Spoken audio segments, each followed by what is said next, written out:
And marker.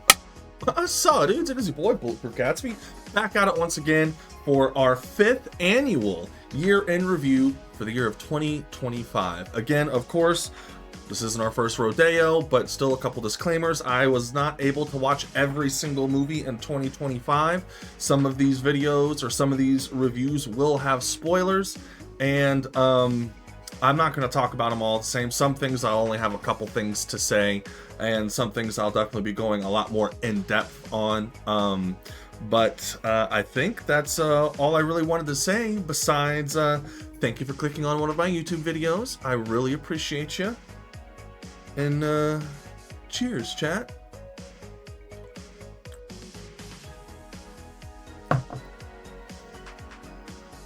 Oh. Woo. Okay. All right, let's get this started, huh? So starting off the list with the only documentary, I believe, that's on the list, George A. Romero's Resident Evil. Now, I usually don't watch a whole lot of docs. I mean, I watch a couple here and there. It kind of just depends on what it is. I do actually want to, as a side note, I do want to watch the Poop Cruise or whatever. I've been meaning to watch that. It sounds extremely disgusting and terrible and an absolutely unfathomable experience, but something I heard is a phenomenal watch nevertheless. But anyway, George A. Romero's Resident Evil. I did actually watch this documentary, and I think it's a really good doc because it's kind of twofold.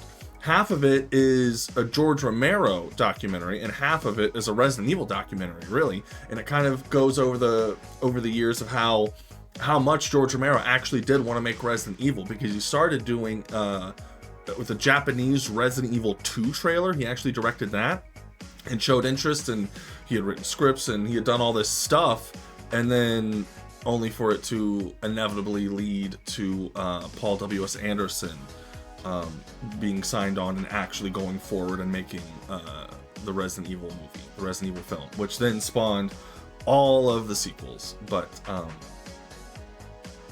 which is the way it presents it is, it was kind of a smack in the face. So it did kind of suck. It was a little unfortunate, but that's the way Hollywood works, unfortunately. But if you are a fan of George Romero, or a fan of Resident Evil, or a fan of both, there's plenty of things in this doc that are just extremely interesting and a really good time. And it's not very long either. I think it's maybe like $1.30 or something like that. I actually don't remember it all, but I remember really liking it and it having a lot of really good information. The godfather of zombie films himself almost made Resident Evil, and they were really, really fucking close. But alas, he did not. It's very unfortunate. But yes, great doc. Definitely recommend if you're a fan of either. But I think that's all I got to say about the doc. Moving on to Wolfman.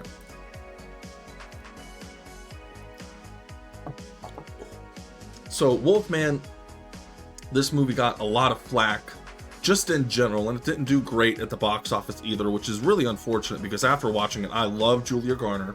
We're going to talk about Julia Garner here in a little bit, but I love Julia Garner. I loved her in the Ozarks. Completely different character in this film.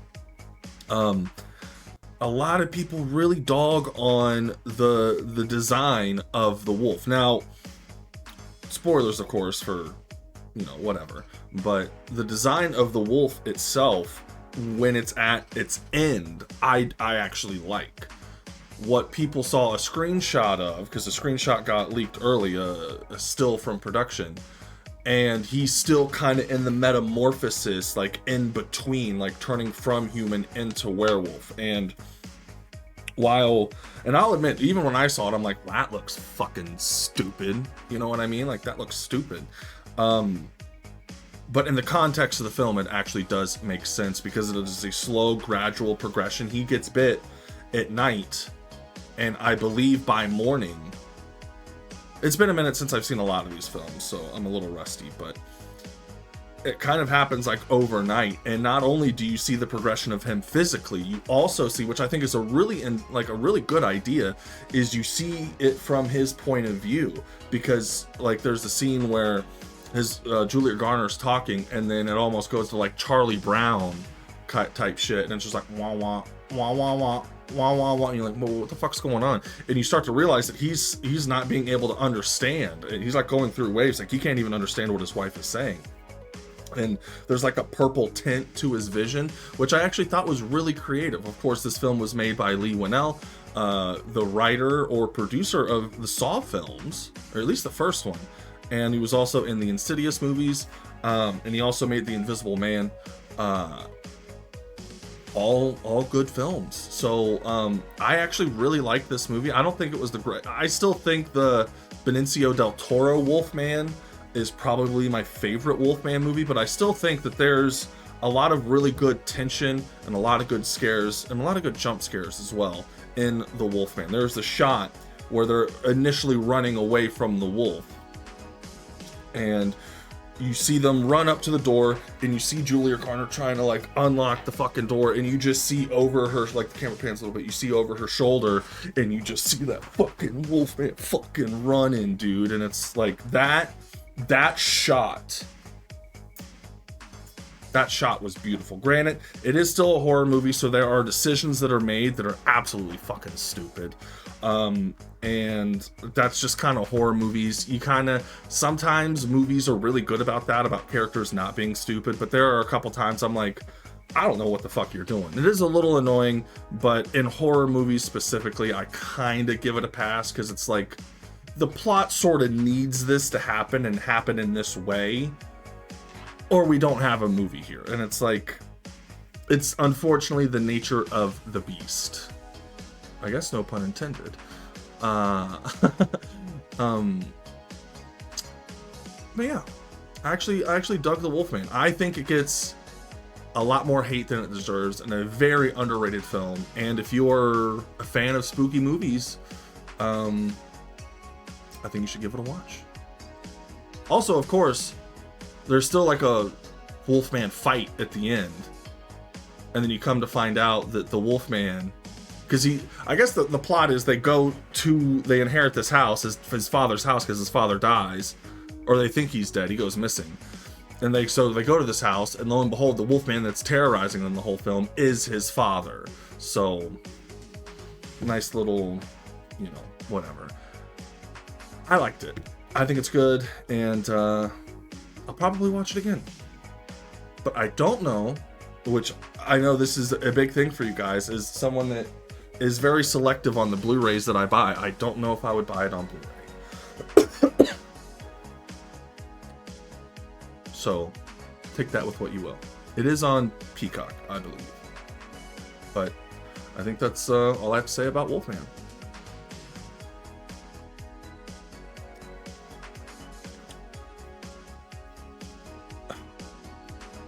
All right, Hard Eyes. Hard Eyes. So this is a Scream ripoff, is what it is. It even has the twin from one of the twins from Scream,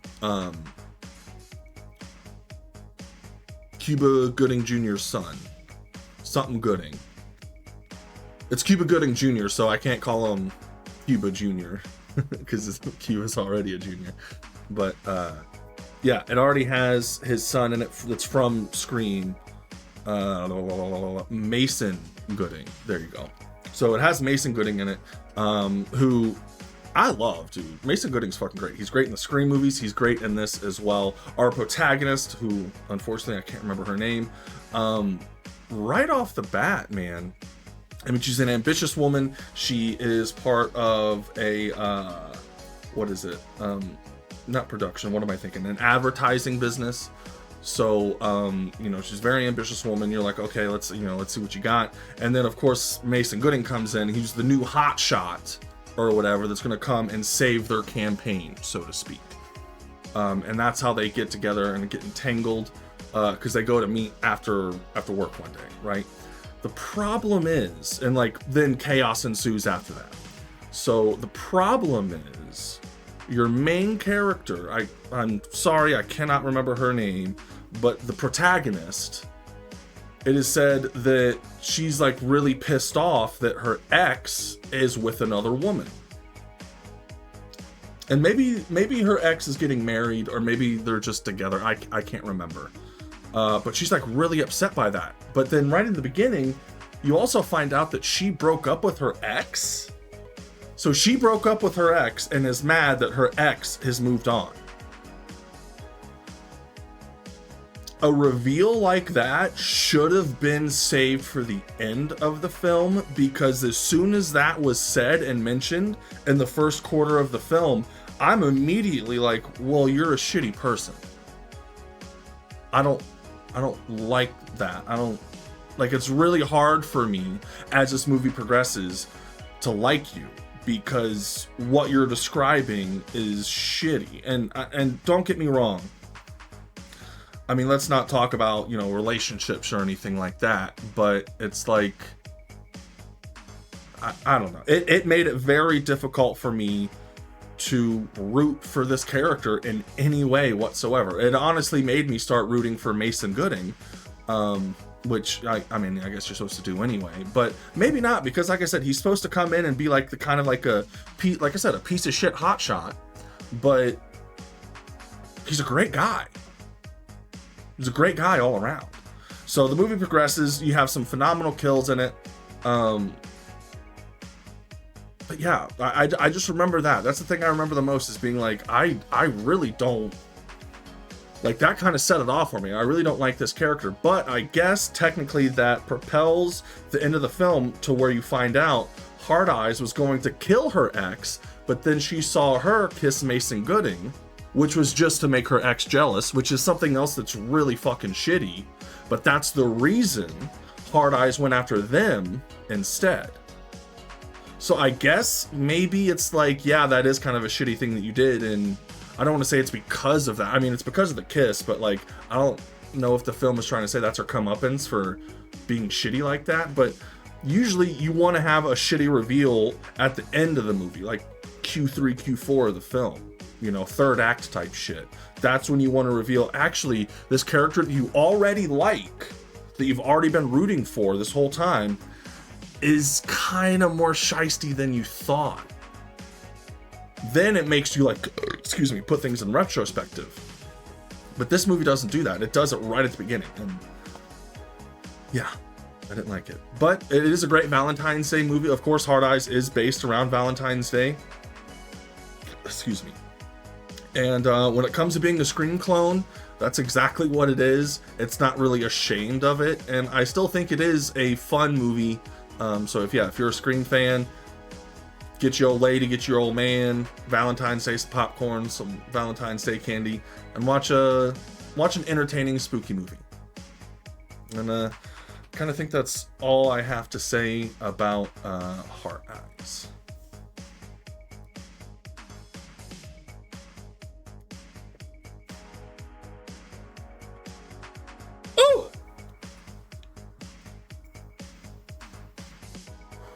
Okay, so Fight or Flight. I am living for this Josh Hartnett resurgence. Last year we talked about Trap or Trapped. What was it? Was it Trap or Trapped? I don't know why I'm asking. It's not like anyone will be able to tell me. Last year I reviewed Trap and I mentioned the same thing. I'm living for this Josh Hartnett resurgence. So Josh Hartnett coming back, and I believe it was made by the people that make John Wick and shit. I can't remember the studio. I'm not going to waste time thinking about it. Fight or Flight has hardcore Smoking Aces and Bullet Train vibes, to where it is a concealed location and everybody's trying to kill everybody. You know what I mean? Everybody's trying to get this one character who they all just assume is some kind of like old craggly dude, because it's the leader of some this or that or whatever the fuck, and it ends up, spoilers, ends up being the flight attendant chick that's like even younger than Josh Hartnett. Of course, the fight scenes are really good. The twists are really good. Like I said, I don't really have a whole lot to say about Fight or Flight, but it's a good, dumb, fun, enjoyable film. And I wish I had more to say about Fight or Flight. But it's a really good movie. It's Josh Hartnett. There's some fuckery going on in the background with the people that are like giving him the mission and stuff like that. And you have this thing to where he's like, He ends up getting fucked over by his, if I'm not mistaken, I could be wrong on this. He gets fucked over by his company or something happens. He ends up getting fucked over and he's stuck in Thailand. Or maybe not Thailand. He's stuck somewhere overseas and then something happens to their main guy. So they literally, this company literally calls him like, hey, you're literally our last option. You got to get on this fucking flight. You got to help us out with this shit. And that's how he gets home. And they're going to like clear his name and all that good shit. He lost his passport or some shit like that. I don't even remember. It's unfortunate because I haven't seen some of these films in a really long time. But I do remember whether or not I enjoyed them. And I guess that's the whole point of all this. Yeah, Fight or Flight. Fun movie.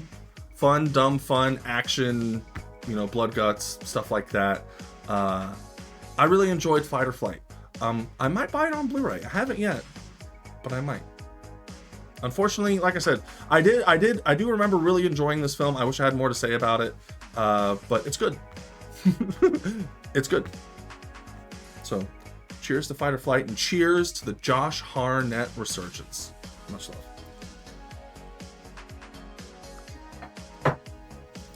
Ooh. Ooh. All right. So moving on.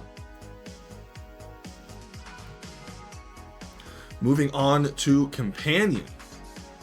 Now, Companion, unfortunately, was a movie that was sort of semi-spoiled for me because I've talked to people that have watched this movie, which, of course, we're doing spoilers for all these, so get ready.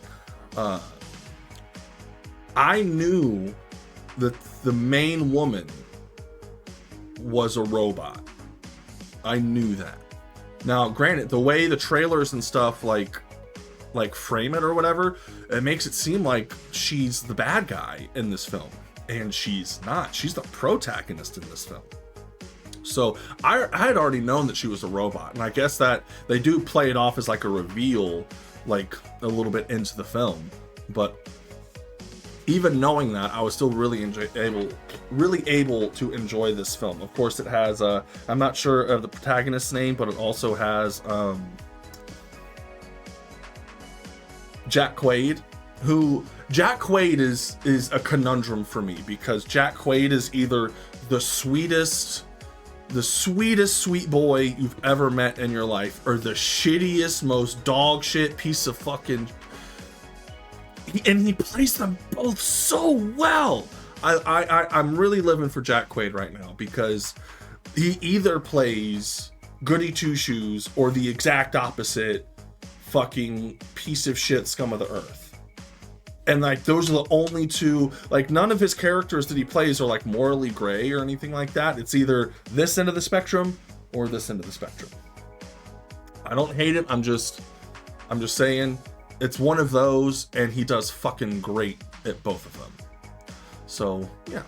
But anyway, so the plot of this film is basically what they want is they want the robot, they want the girlfriend, the protagonist, to kill this Russian who has a giant conglomerate to his name with a big vault or a big safe with a bunch of fucking money in it. They want her to kill him and then blame it on her and also steal the money in the background that they hope no one knows about, right? Because he doesn't have any family or anything like that, right? So that is the plan. The problem is, in Companion, I don't know, shit starts going awry. She actually gets away because they tie her. She comes in, she's like, yo, I just killed this fucking Russian dude. But he mods her for that to be the appropriate response to what the Russian's doing. Because they set her up to where the Russian was trying to fuck her. And she's like, yo, cut it out.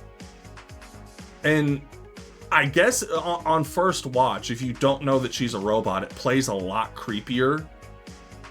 I mean, I guess it still plays creepy. He's trying to fuck something that's telling him no. That's fucking terrible. But knowing that she's a robot, I'm like, okay, but still, like, the robot's like, yo, fuck off, buddy. Like, fuck off. Where's the candles? You know, what the fuck's going on here? I don't know. Fucking weird. But yeah, so she fucking kills him, takes him out, as she should. Goes inside, yo, you fucking killed the Russian dude, what the fuck? Tie her up. Jack Quaid goes to say, like, goodbye. But then some shit goes on. She ends up getting away and finding his phone, and she's able to like turn up, like change her fucking settings or whatever. And one thing I thought was actually really funny is she has an intelligence meter, and he keeps her like, I don't remember, but it was like a pretty low percentage, and she's like, you piece of shit. And she turns that thing all the way up and just starts fucking. It was really good. It's really good. And there's also a section to where like his car is voice activated. So she's able to mimic, she like starts playing with the pitch of her voice and is able to mimic Jack Quaid's voice to get the fucking car started. I'm like, that's fucking genius, dude. That's fucking genius. I don't know, there's a lot of things I really enjoyed about this film. I thought it was a really good time all the way around. One thing that fucking got me though is I knew that the girlfriend, the protagonist, was a robot. Then it happens to where, because there's another couple there, and they let him in on it, and they're like, yeah, we're going to split up this money 3 ways, even though there's 4 of them, because the dude has a boyfriend. And then he's like, well, don't you mean split it up 4 ways? He's like, no, dude, fuck you. We're not sharing the money with him. We're splitting it 3 ways. Like, fuck this guy. And then, because there's a word they say, like, something, go to sleep, or something like that. So this dude just turns to his boyfriend, and is like, yo, go to sleep. And he fucking shuts down. I'm like, yo, the boyfriend was a fucking robot too? Yo, what the fuck? Totally caught me off guard. I even after not, like, I knew that chick was a robot, so that wasn't really a surprise or a reveal for me. But I didn't expect anyone else in the film to be a robot. And the guy seemed really fucking cool the whole time. I mean, I'm not saying that she doesn't seem cool or anything like that, but like, totally caught me for a fucking whirl. So she's going through. These people are trying to kill her, so she also unfortunately kills them as well. And then, like I said, shenanigans ensue. If you haven't seen it, I really do recommend watching it. I mean, but you're listening to all the spoilery details that I'm telling you. But anyway, really good fucking movie. They end up picking the robot up at the end, and they're like, oh, dude, this guy modded this fucking robot. So even the plan that they had, even if it went off without a sitch, they would have known. They never would have gotten away with it anyway, because they would have known that this robot has been meddled with, has been modded, to where she is actually capable of taking a life. So it's like, well, your fucking plan wasn't going to work anyway. Like, what the fuck?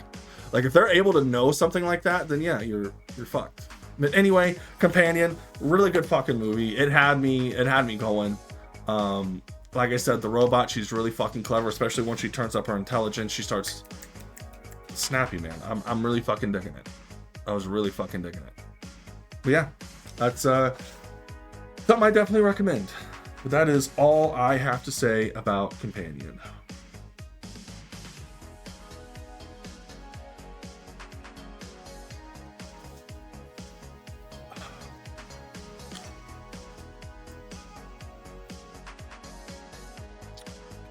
Excuse me. Speaking of Jack Quaid, Novocaine, another film with Jack Quaid, where he plays the exact opposite part of the spectrum, to where he's like a goody two shoes and like super lovable this whole film. Holy shit. Because the concept of the film itself is he can't feel pain. So he's like super aware and super careful about everything in his life, because he knows it's like, I could be doing something and I could like have my fucking arm ripped off and not even really know it, or something like that, you know? So it also has Amber Midthunder in it as well, from the Prey film. Love her. She needs to be in more shit. Absolutely. But Novocaine takes that concept, and they do pretty much what you think they'll do with it. Excuse me. Something happens. There's a bank robbery. They get the money. They take Amber Midthunder as a hostage. So Novocaine tries to save her, which I do think is weird, because he can't feel pain, but he does get knocked out during the bank heist. I mean, I guess a knock to the noggin, whether you can feel the pain or not, I guess it's still a reaction from your brain to be like, all right, you're knocked the fuck out. Okay, sure, fine, whatever. But I did think that was weird watching the film. But literally during the course of Novocaine, it also has Ned from Spider-Man, which he's a great character as well.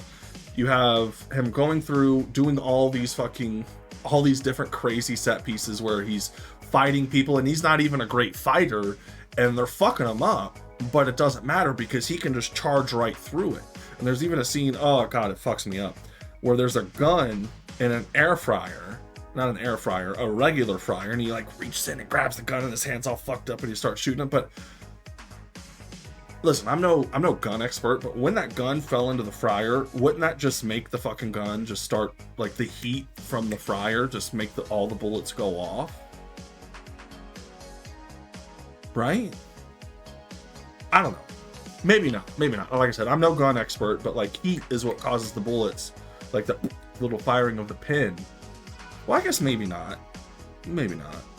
And same thing, like, I don't know if boiling water would make a gun go off. I don't know.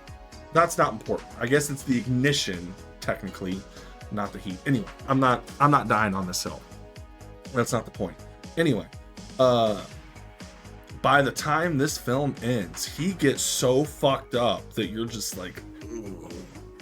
There's a section, one of my coolest shots in the film is he gets an arrow to the knee, like it's fucking Skyrim.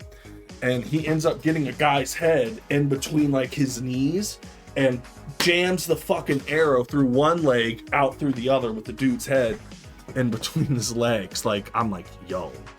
And see, that's what that does, is that creates some creative kills that you can't do with any other action like hero protagonist or whatever. You can't do that because no other character would ever do that, where they would willingly stab their own leg. I mean, I guess someone would be like, oh, what about Live Free or Die Hard, where he shot himself to kill the bad guy? I'm like, you know, okay, whatever, fuck you. But that was simply not the same, you know? Yeah, I forgot about Live Free or Die Hard. I like Live Free or Die Hard too, but we're not reviewing the movie right now. It didn't come out in 2025. It came out in... oh wait, I don't fucking remember. It doesn't matter. It's not important. What is important is Novocaine, they do pretty much everything they can with this premise. There's also another section in another fight scene. He starts punching the ground to get glass in his knuckles to fight this fucking Goliath of a man, and it's like, it's pretty fucking cool. Then his arm gets, spoilers, he gets his fucking arm snapped and his bones are just fucking sticking out. And so what's he do? Unfazed by it, just fucking jabs the bones in someone's fucking head. Like, yo. This movie got a lot more fucking metal than I thought it would for a Jack Quaid film. Novocaine, dude, it's fucking crazy. But I really liked it. I definitely recommend it. Cheers, chat.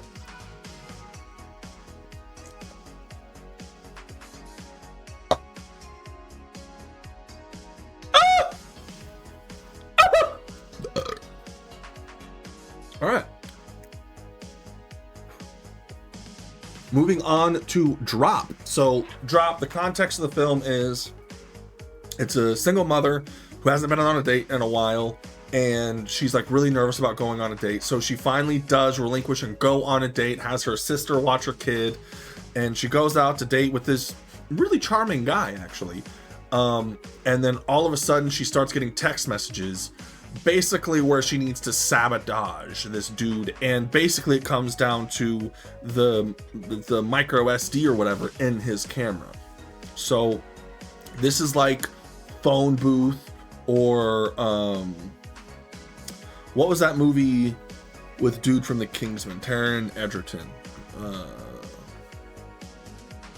Carry On or something like that, the one that like takes place at Christmas or whatever.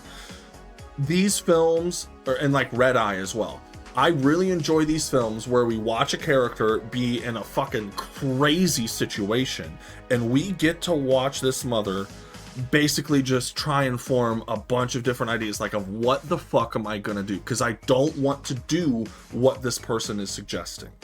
I don't want to do that. And so as the film progresses, she's trying to figure out, you know, what the fuck's going on. She figures out that it's someone in the restaurant, and I really should have seen it because I didn't. I was just like, you know, kind of watching the movie, that we've already met who the bad guy is. I should have known. I should have. But he seems like such a nice guy when you first meet him. And you're like, oh yeah, I guess that's the only other character we know, so that kind of gives it a little bit more oomph or whatever to it being him. But it being him, I don't even really remember the reason why they were wanting to kill him. He had some dirt on somebody, and he was about to do a big expose the next day, because I think he was a photographer or something. He had some dirty pictures on there that powerful people didn't want anyone to see. So she was going to kill him, and then she had to fuck his camera up, and then this and that and whatever. Drop, like I said, I don't have a whole lot to say about it besides the fact that I really enjoyed the film. I really like the main character, the actress. I can't remember her name, but she's been in other stuff too. I thought she did fucking great. Just seeing her trying to see the situation that she's in and just see what she decides to do. Love it. Absolutely love Drop. I really recommend it. And again, Drop is another film that I really enjoyed and I wish I had more to say about, but I don't. Go watch it if you haven't. Cheers, chat.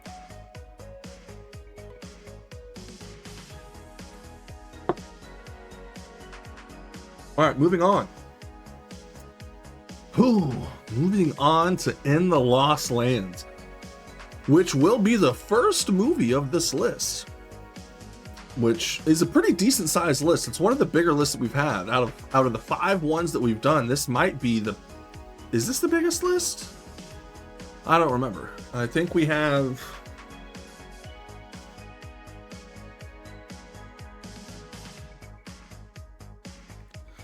28 films? I don't know if that's the most we've done, but I know there's some we only had like 22 films. And it's crazy because at the beginning of this year, I'm like, man, this year in review, we're not going to have a whole lot of films to talk about. And here we are with one of the heavier slates of films. Whatever. But unfortunately, In the Lost Lands, we were talking about Paul W.S. Anderson at the beginning of this, and now it comes full circle when we talk about In the Lost Lands. Now, don't get me wrong. No matter how I feel about the Resident Evil films in general, I love Mila Jovovich. She played a great bad guy in Zoolander. She herself, I think, is great. I mean, she's not the greatest actress in the world, but I love her. I grew up with her. I grew up having the biggest crush on Alice. I loved her in The Fifth Element. I loved her even in Code Violet, which is a weird fucking movie. And I loved her in all of the Resident Evil movies. She always did great. The movie she was around, or the movie that surrounded her, may have not been the best, but I always really enjoyed Mila Jovovich. Love that woman. Fortunately, she is in a film called In the Lost Lands with Dave Bautista. So this movie's really weird because this one kind of flew in under my radar, made fucking dog shit in the box office, and was horribly reviewed. And after watching the film, I hate to say it, absolutely get it, man. I think, I mean, I'll look at this list again real quick. We're definitely, I mean, there's not a lot of movies I'm going to shit on, but there's some other movies we're going to shit on, but might shit on this movie the hardest because while it has some great sets and it has some interesting concepts, it's still throughout, the entire film looked just cheap. It's a $50 million film and somehow looks like it was made for $12. I really don't get it. But Grey Alice, the whole point is she is contacted by the Queen to find a werewolf or something like that. I don't even remember specifically what it was. But then Dave Bautista shows up and it's like, well, okay, so he has something to do with the werewolf. I didn't think he was actually the werewolf. I just thought he knew the werewolf like it was his fucking brother or his dad or some shit. You know what I mean? But come to find out, so they go out this whole adventure. Some actually, admittedly, pretty cool set pieces, but just surrounded by just a really bad movie. It's really not good. It's really, like I said, there are parts of it that I enjoyed, but it's like, if you take it as the whole package, the woman wanted to become a werewolf. And come to find out it's because she was fucking Dave Bautista and he's also a werewolf, and he's like, listen, you can't be with me, you're not a werewolf. Like, we can fuck, sure, you're hot, like I can fucking I can crank you down if you want, but we can't actually be together. So she wants her name is Gray Alice, like the color gray and Alice. So it kind of threw me off, like it's some sort of variation of a Resident Evil character. I don't know. Like I said, in theory, there are some really cool sets in the film. I'll give you that. Like when it comes to like post-apocalyptic sets and stuff, a lot of the film, some of the shots did really look good, but I don't know what kind of lens filter or whatever they shot this fucking movie with, but it doesn't look good. It does not look good. I just remember watching this movie and being like, literally, like, what the fuck did I just watch? Because you get to the end of the film, and turns out Dave Bautista is the werewolf. We knew this because he keeps telling her, like, hey, you know, just let it go. Don't do anything, you know, whatever. She skins Dave Bautista alive. Gives his skin to the queen. She's like, wear this. You'll turn into a werewolf. Like, what? What? She doesn't. Her fucking community or whatever revolts. I'm pretty sure she dies. I don't even fucking know, but I think she died. It shows her like running away, and like a bunch of people are like, ah, this fucking bitch or whatever the fuck, because she kills the king.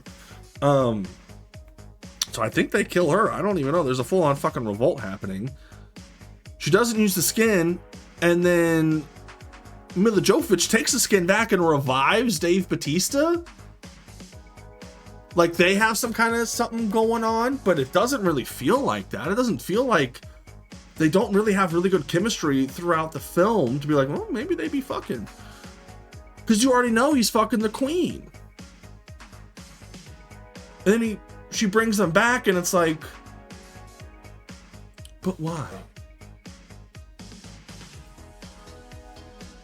I don't know. It's a fucking weird movie. Evidently it's George R.R. Martin, who wrote like Game of Thrones and shit.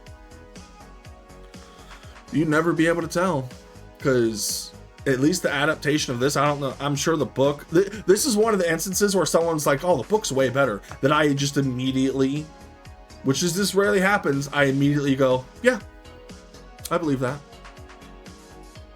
I believe that. Yeah, dude, in the Lost Lands, I wouldn't let my enemies watch this film. That's how bad it is. But then again, if you're one of those people that likes to watch bad movies and just shit on them the whole time, I actually think you'd find enjoyment if you're just there to shit all over it. But I think that's which like I said, it is unfortunate. I like Paul W.S. Anderson. He's made some of my favorite movies. He made Mortal Kombat. I like half the Resident Evil movies. I love Mortal Kombat. It's one of my favorite movies. He also made Event Horizon, which is a really good fucking scary movie. So I don't know how, I mean, after seeing some of the Resident Evil films, I get how we got to this point. I also watched Monster Hunter, which was okay, but I'm not a Monster Hunter fan, so I didn't expect to be wowed by it or anything. But this was just, it was just bad. It was just really bad.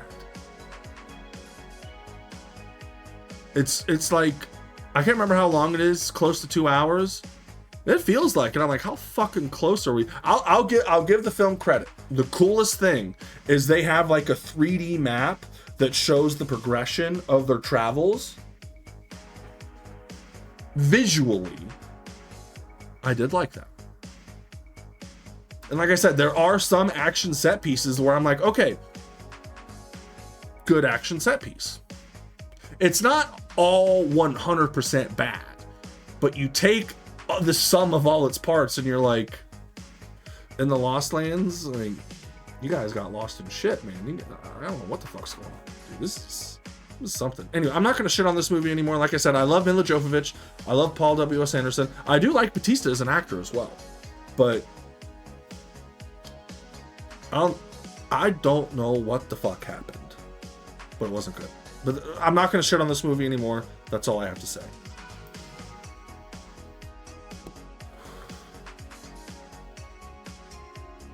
Hands up, don't shoot.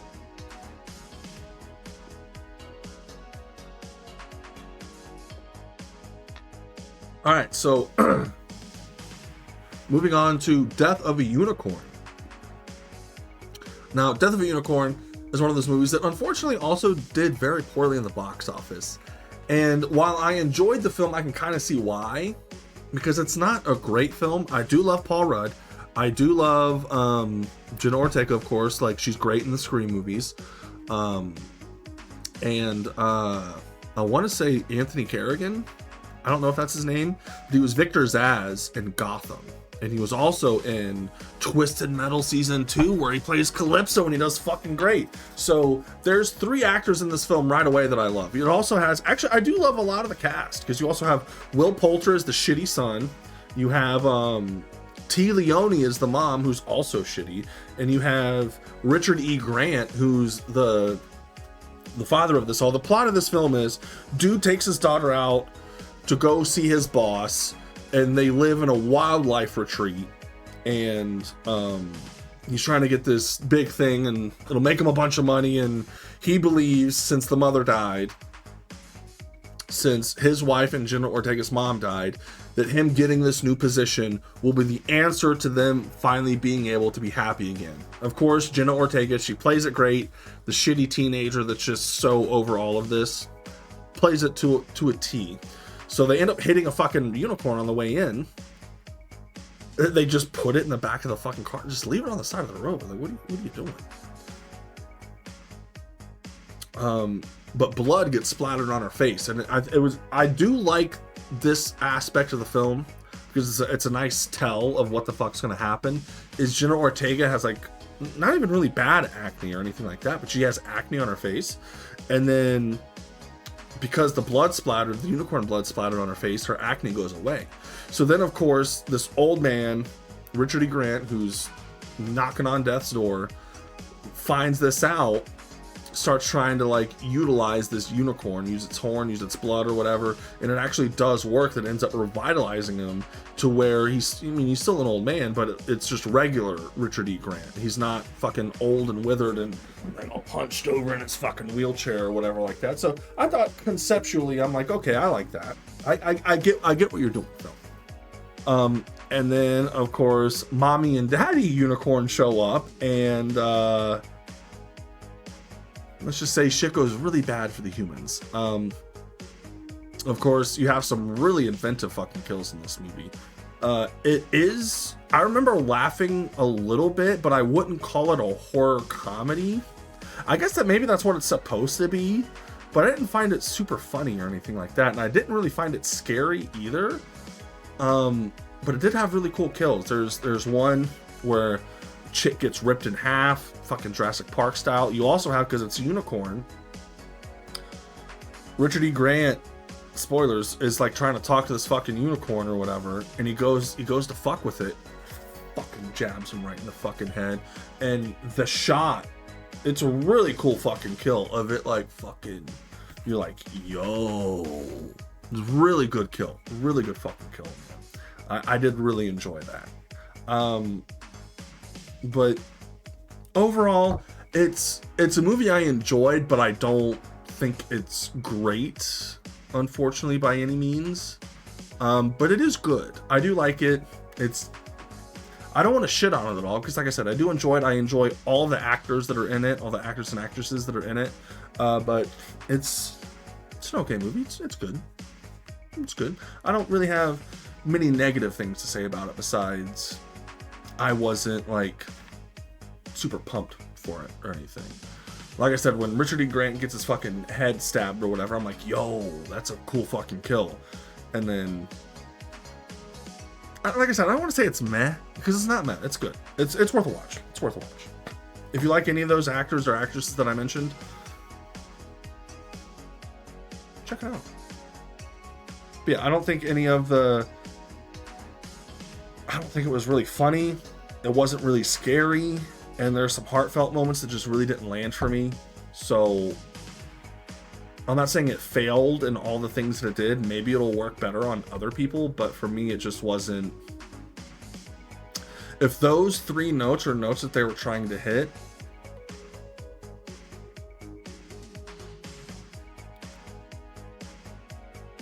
But that's the thing, is I did enjoy it, but I just don't think it was great. I'm just rambling on. We're gonna move on. Death of the Unicorn. It's all right. It's good. It's worth a watch on streaming, and no extra cost. Absolutely. That's all I have to say about Death of the Unicorn.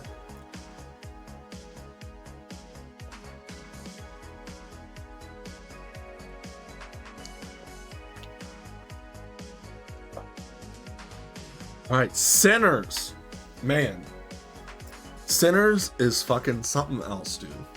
Sinners is such a well-made film. So many different aspects of Sinners is just so well done that, like, when you start the movie, you're like, oh, Michael B. Jordan is playing two characters, right? But throughout the film,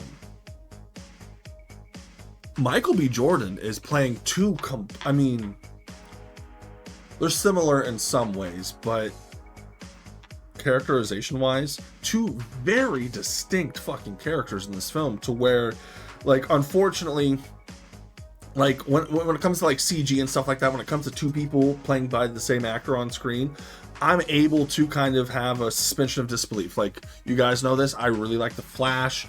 Flash was a good movie. Ezra Miller's kind of a piece of shit, but the Flash movie itself, I thought was really good, and you can tell a lot of times in that film that it's like, that's the face that's CG. That's the face that's CG. This is Ezra Miller's main shot. He's playing this version right now in this shot. And this other Ezra Miller, this other Barry Allen, doesn't look very good. There is not a single moment in Sinners, which they do split them up a lot, obviously. But any shot of them together, you would swear there's Michael B. Jordan and Michael C. Jordan.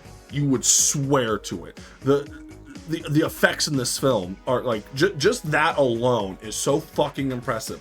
And another thing, excuse me, when there are two actors, or when there's one actor playing two characters, they don't interact physically. Like, they'll talk to each other, but they don't traditionally interact physically with one another a whole lot. And if they do, it's with this side shot, then this side shot. But we have a wide shot, and the shot that I'm referring to, because there's a couple times where they're like in the car together or whatever, or they're standing in the bar together or whatever, but they're just talking or whatever. But there's a shot where they pass a cigarette to one another, and it's so fucking good. It's rare that films impress me just off of, like, on a technical standpoint, but the CG and shit like that, the special effects in this film all around are fucking phenomenal. Grade A, top tier fucking special effects. Like I said, I'm rarely impressed. In 2025, well, I guess 2026 now, but in 2025, where a lot of CG, like I said, The Flash, I enjoyed The Flash, CG was dog shit. There's a lot of films where CG is just absolute dog shit. Sinners, none of that. So moving from that to this point of Sinners, I came in for a vampire film, for a scary movie. The vampire plot is a subplot, the B plot, maybe even the C plot of the film. This film has a lot of things to say, which I don't think I'm, the most equipped to really have a dialogue on certain aspects of it. I do think it was really well done overall. I think some of the things that they talk about, it's like, that is pretty fucked up, man. That is pretty fucked up. But Sinners, which they've said since that From Dusk Till Dawn was a huge inspiration, and you can tell because you watch From Dusk Till Dawn, the first half of the film and the second half of the film are two very different films. But it talks about, like I said, it talks about racism and segregation and stuff like that. And the KKK is KKK is probably like the C plot or D plot or whatever. Like I said, there's a lot of shit going on with this movie. There's a lot of different aspects of the movie going on, and I do actually think they nail every single aspect. But the main thing is I went in for a scary vampire movie, and it's not scary. It's not a scary vampire movie. It's a movie about how music transcends all of us. Music transcends pain, love, hope, sadness, all of that. And there's even actually a scene towards the middle of the movie where they're all in the juke joint and they start playing music, and it not only is he playing blues, but then the roof starts burning. And you're like, whoa, wait, what the fuck's going on? And you realize it's like a metaphor of what the fuck's going on. They're playing the blues so fucking good, they're burning the house down. So not only is that happening, you also have DJs that show up, and you also have Asian characters. So you see some geishas throwing around, twirling their fucking dresses around. It's really fucking cool, dude. And it just shows, like, throughout the years, from here to where we are now, what music is able to do when you connect with it on more than just, hey, I like this fucking song. Like music's really important to us, to the world, and to humans in general. No matter what the origin may be, music is very, very powerful. And I do really like that message, because I do agree. I think music is very powerful. So I think all the music in the film is extremely well done. I think the CG in the film, the special effects, are extremely well done. I am impressed by Michael B. Jordan. But if we're talking about a scary movie, I don't think it's scary at all. There was not one point that I was scared in it, which is kind of important for a scary movie. Like I was talking about Wolfman earlier, there's a couple shots in that film I'm like, yo, fuck. Even though some would say it's not a very good film, that movie had me on the fucking edge of my seat at several points. Sinners did not have me on the edge of my seat in any way. I guess there is one scene that had me on the edge of my seat, but it didn't even involve the vampires. It involved the fucking KKK members at the very end. I'm like, yo,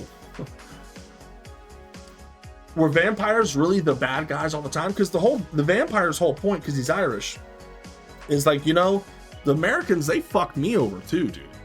These Americans, they fucking hate me too.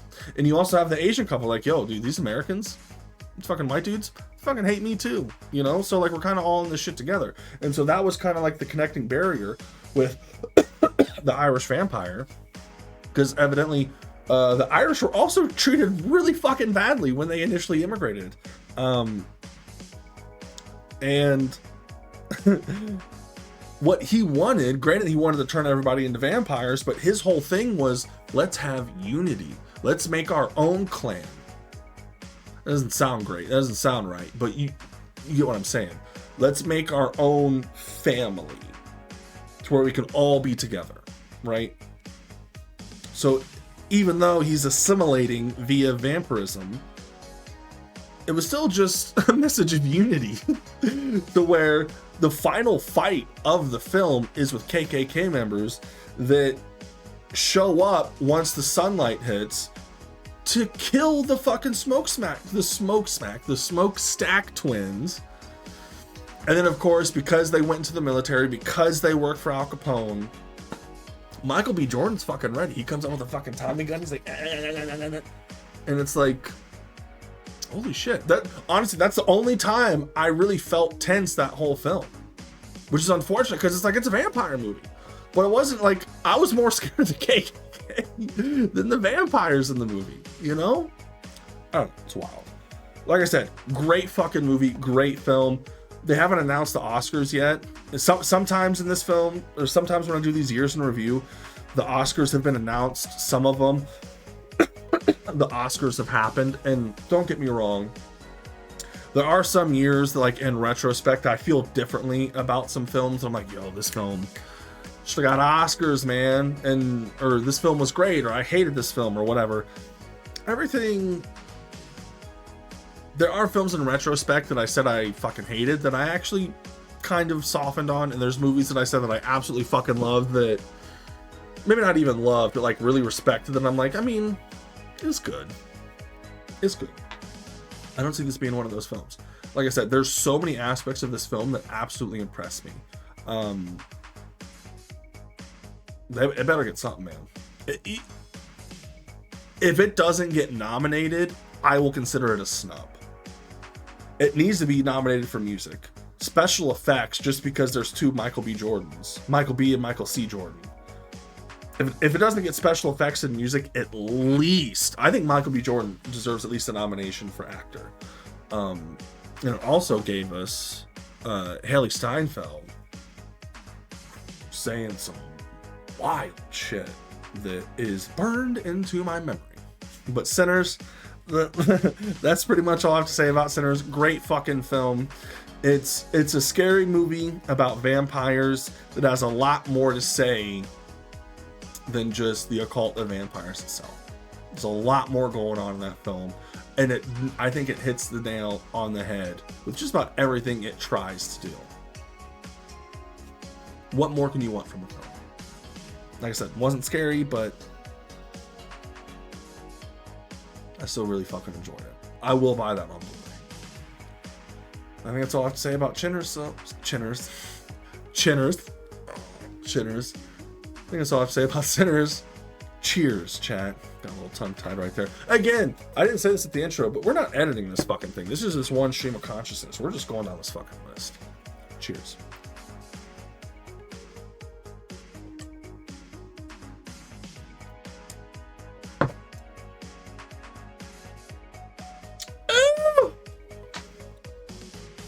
All right. So moving on to Until Dawn. All right, Until Dawn. Until Dawn is I've played the original Until Dawn, the PS4 version. I haven't played the PS5 remake, but some people say it's better, some people say it's worse. Oh, get rid of that. It smells like fireball. I think the worst thing about this film is the fact that it's called Until Dawn. I think if this film was literally called anything else, I think it would have been received a hell of a lot better than it actually was. I don't really know why it's called Until Dawn. Granted, you have Peter Stormare in the film, but as someone that has played Until Dawn, that enjoyed my playthrough of the game, I only ever beat it once. I am a trophy hunter. I did not go for the platinum on Until Dawn. I did not. But as someone that played the game, that enjoyed it, wasn't like a die-hard fan of Until Dawn. It's not really a die-hard fan of those types of games, because you have like Man of Medan, you have, all the other types of games that company makes. Until Dawn's the only one I played. Like I said, I'm not really a huge fan of games like that specifically, but I did enjoy it. So I'm like, well, let's see this movie. I know a lot of people shit on it, but let's watch this movie. I watch it, and boy, oh boy, do I say it?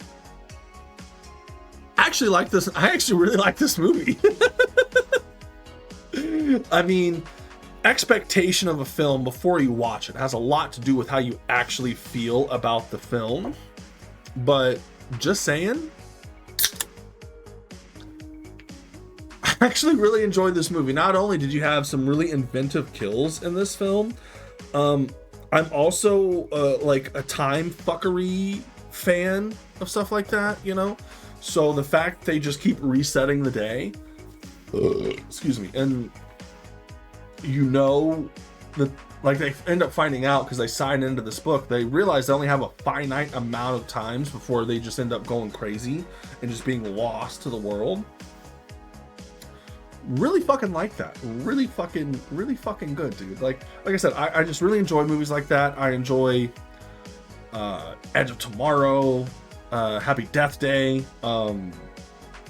Triangle's another one that's a UK film that I thought was really fucking good, and Boss Level with Frank Grillo, another great fucking film. I really enjoy the whole, we had to relive this same half hour, same 10, 20, whatever the fuck, live the same night over and over again, and let's change and alter what the fuck we're doing.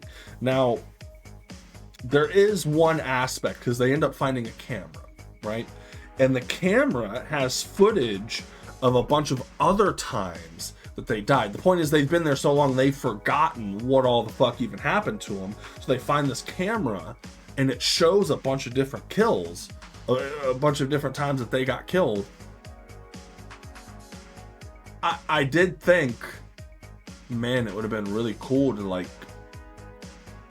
see all that play out, not just have that on a fucking camera. Because some of the cool, well, I don't even want to say some of the coolest stuff, but there are some really interesting concepts and really interesting deaths that you see on the camcorder. It's like, I would have loved to have just seen that from start to finish just play out. But I still think a lot of the kills that we got, just in general, of the shit going on with them, pretty good. Pretty good. I liked it. And like I said, if you're a die-hard Until Dawn fan, just get Until Dawn out of your fucking head, because it is unfortunate. I will, if you allow me to shit on them for a second, the people that made this film, why the fuck would you do that? Why would you make an Until Dawn film, not have any of the including cast? They do mention the cabin from the Until Dawn game. You have Peter Stormare there, but he dies. But then they also set up the game. But the whole point of Until Dawn is that you make decisions, and your decisions are final. Character dies, they're fucking dead. And Until Dawn literally flips that idea on its head. It's the exact opposite thing. It's like, oh, okay, you died, but don't worry, we'll just come back here when everyone else dies, and we'll just restart the day. Conceptually, I can understand why people really fucking hate this movie. It didn't do great in the box office either. But like I said, the worst part about this film is that it's called Until Dawn. If it was called anything else, I actually think people would have really fucking dug this movie, because I really like this movie. Characters for the most part are likable. Yeah, Until Dawn, not the worst film of 2025. How about that?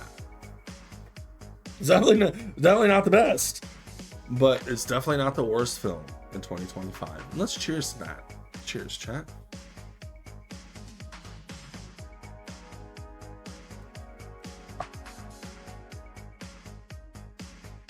All right, Final Destination Bloodlines. So, excuse me.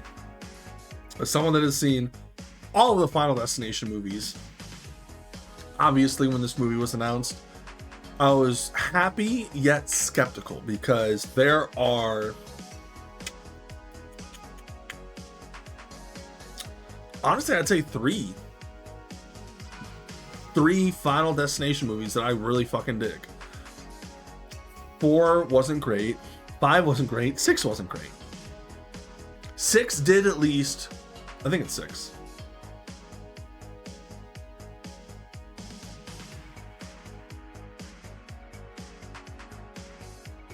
I'm brainstorming.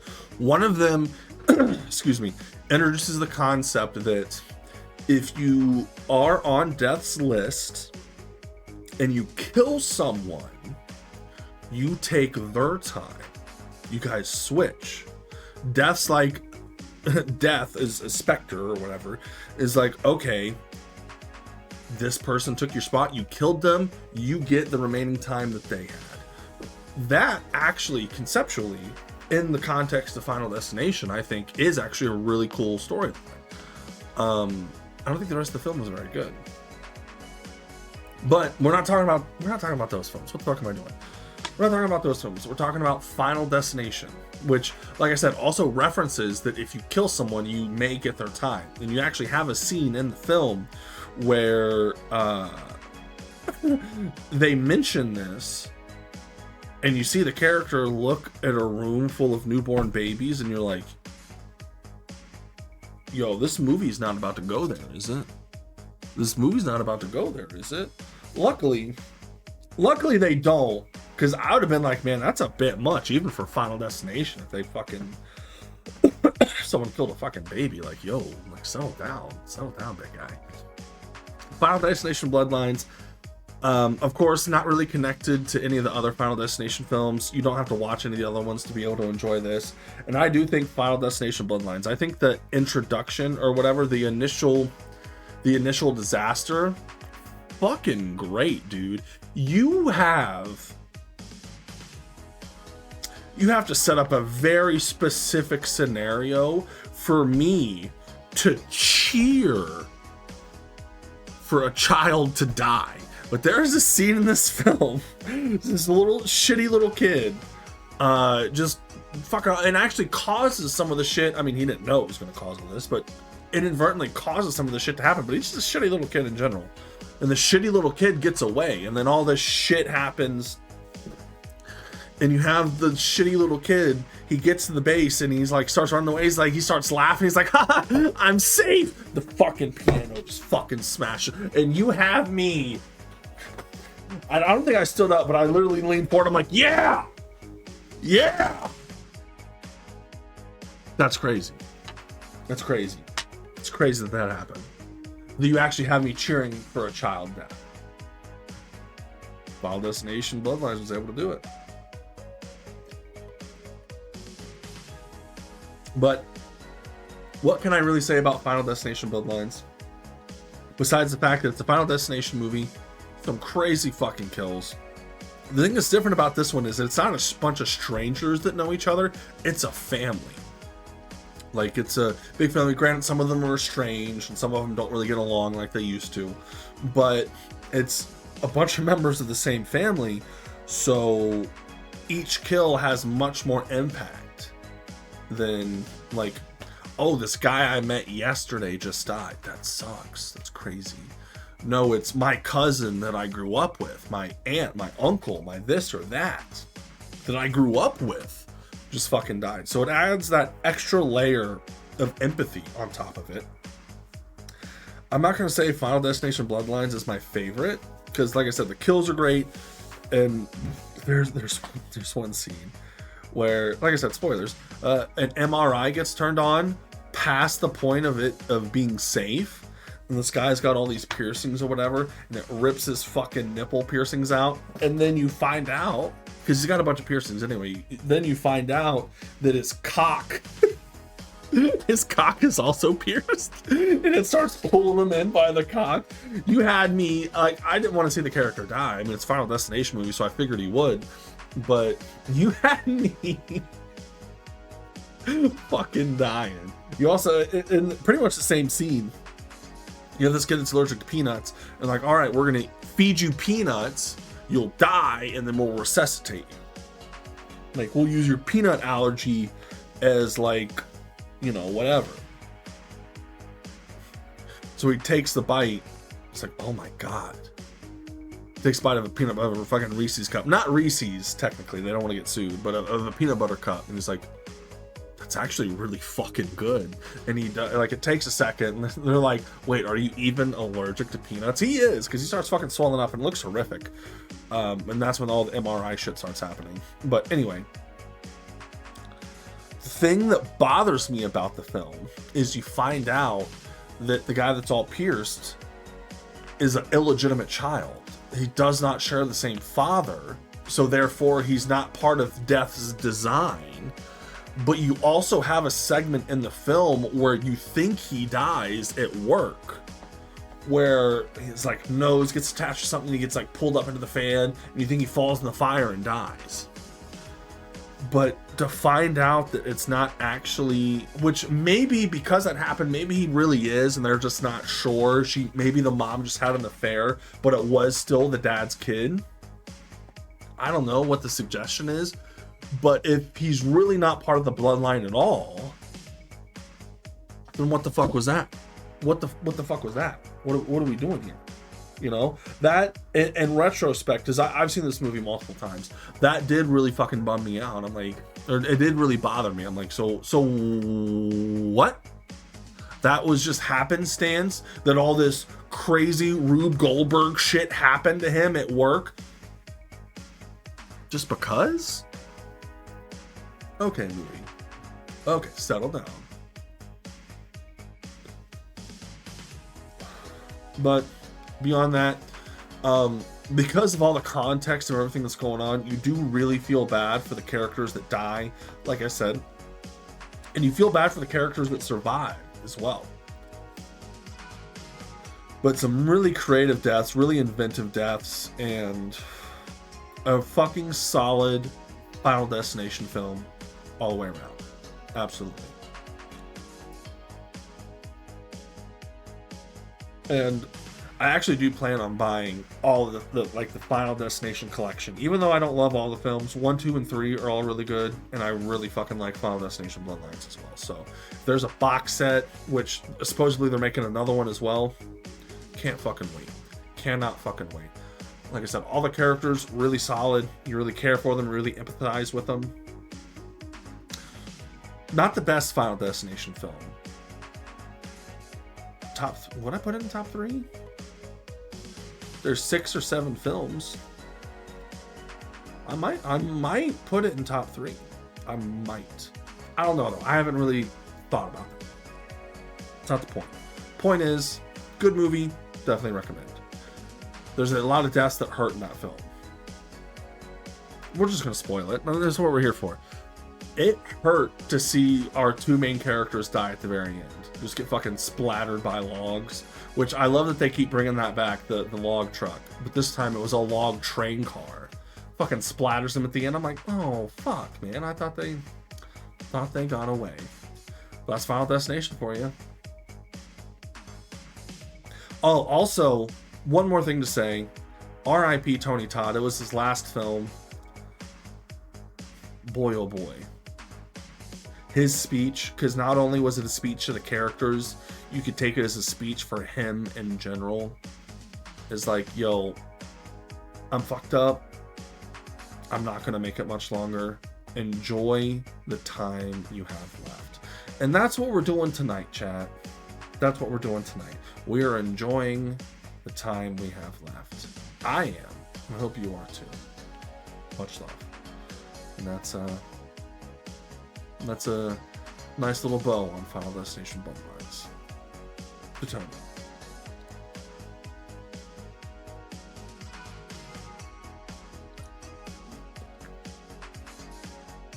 All right. So Mission Impossible: The Final Reckoning. Man, this movie, while it's Mission Impossible and there's a lot of things in the film that does really fucking good, it upsets me because this is definitely a film that was changed in retrospect. You know what I mean? Because the film, I think it was originally supposed to be, when it was supposed to be Dead Reckoning Part 2, was just transformed in such a way to where it's Final Reckoning instead. I want to see, and maybe in a couple years we'll get like a Zack Snyder cut version of Dead Reckoning Part 2 of what it was supposed to be, you know? But there's so many things that were mentioned and so many questions that were raised in Dead Reckoning Part 1 that Final Reckoning just never gets into. Final Reckoning just never gets into. They realize that while the AI was the bad guy, I mean, you have the human character that's the bad guy, sure, but the AI is the main antagonist in Dead Reckoning Part 1. I should have watched what I said about Dead Reckoning Part 1, because like I said, there's a lot of things about that film I really enjoyed. As a follow-up to that film, I was actually kind of disappointed. And, spoilers, they fucking kill Luther!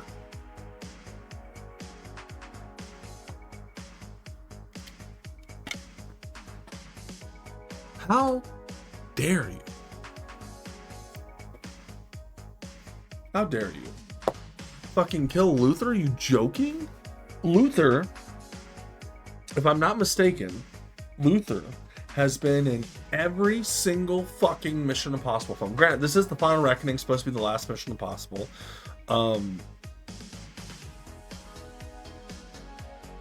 That really, honestly, watching that film, I'll give the film credit. That really fucked me up. I'm like, they did not just fucking kill Luther. Ving Rhames is worth more than that. You don't fucking kill him off like that. And especially not the first quarter of the fucking movie. What are we doing here? Have him be the final sacrifice. I do remember saying, like, maybe Luther's the bad guy in all of this. Because he actually has a lot of respect for the AI. And he's like, if I'm gonna finish this, I gotta go away. So deuces. And he deuces out of Dead Reckoning Part 1. I really should have watched what I said about Dead Reckoning Part 1.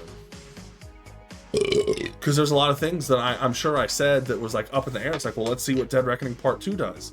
And it is a Part 2, which it's not a Part 2 anymore, because Dead Reckoning Part 1 kind of didn't do great in the box office. I mean, it did good, but for how much money they spent on it, it's not what they needed. So like I said, they completely changed a lot of different shit about Final Reckoning. And as a follow-up to the movie, to its predecessor, there's a lot of aspects of this film that really fucking disappointed me, man.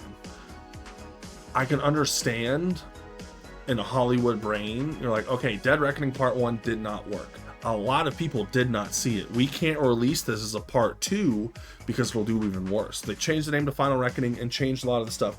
I feel like the AI is merely relegated to a MacGuffin in this film. And you have the human bad guy of Dead Reckoning Part 1 who was using the AI. Like, the AI hates him now, so he's just doing his own thing. While also, the AI is trying to do its own thing. I don't know. It's unfortunate because still Fallout, Mission Impossible 2, which is a guilty pleasure, 4, Ghost Protocol, and Fallout are my favorite Mission Impossible movies, still to this day, even after all these. But I did really enjoy Dead Reckoning. I did not enjoy Final Reckoning as much. I'd say Final Reckoning, it's not the worst. It's not the worst in the series. I feel bad saying worst because they're all good in a sense.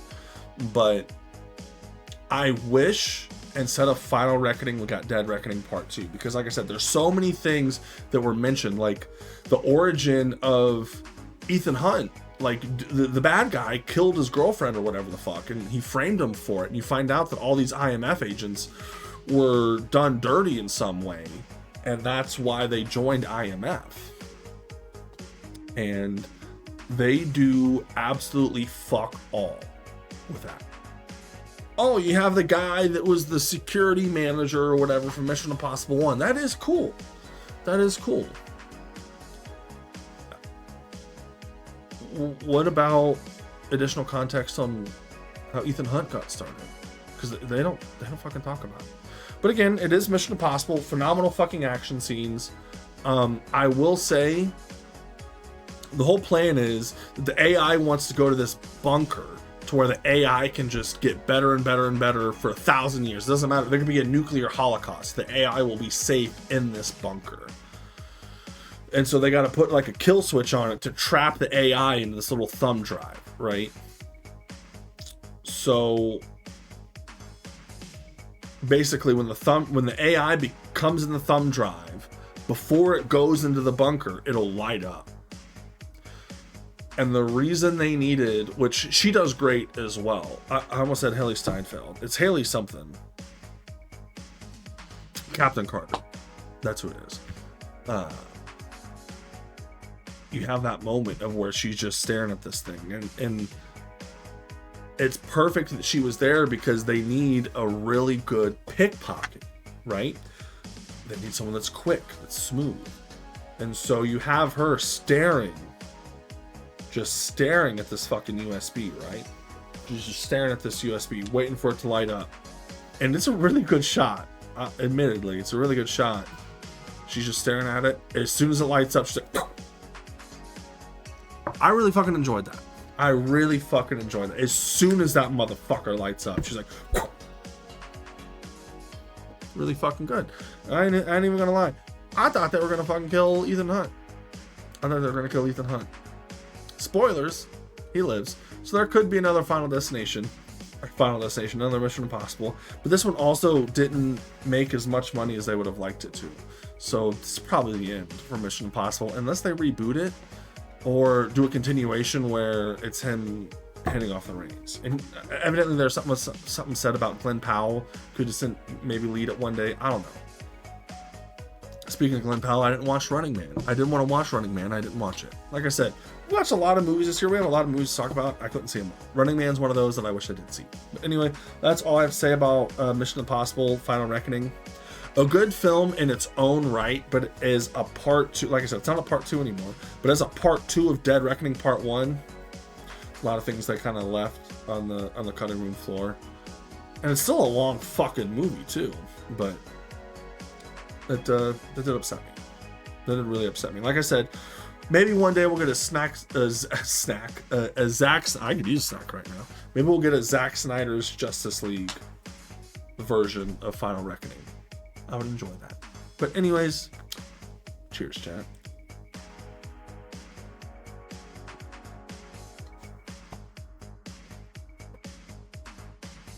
All right.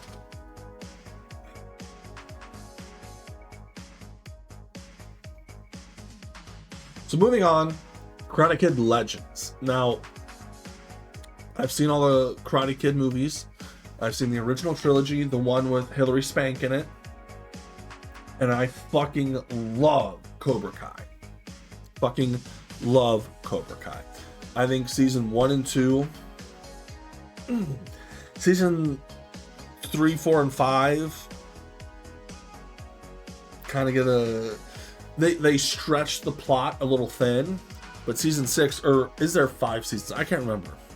But I just know that there were some seasons they stretched the premise out a little thin. They added way too many characters.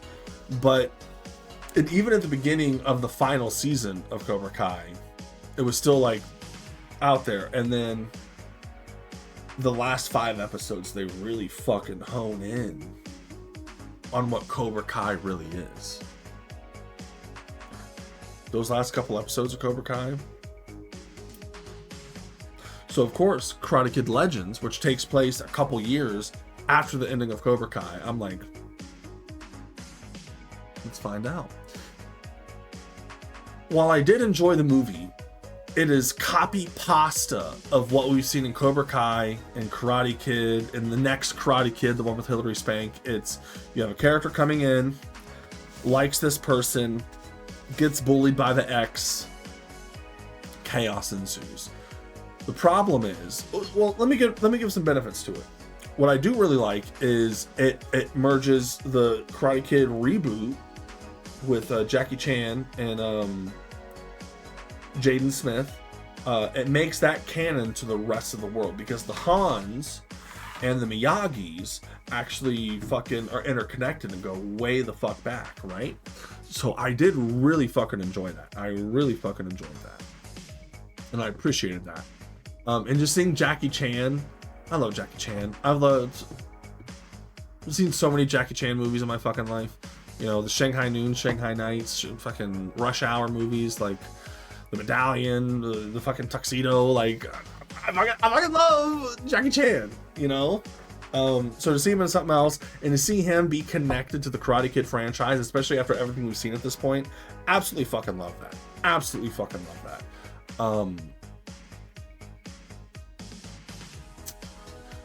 But it's tough for me because it is very much a carbon copy of every Karate Kid story we've seen up to this point.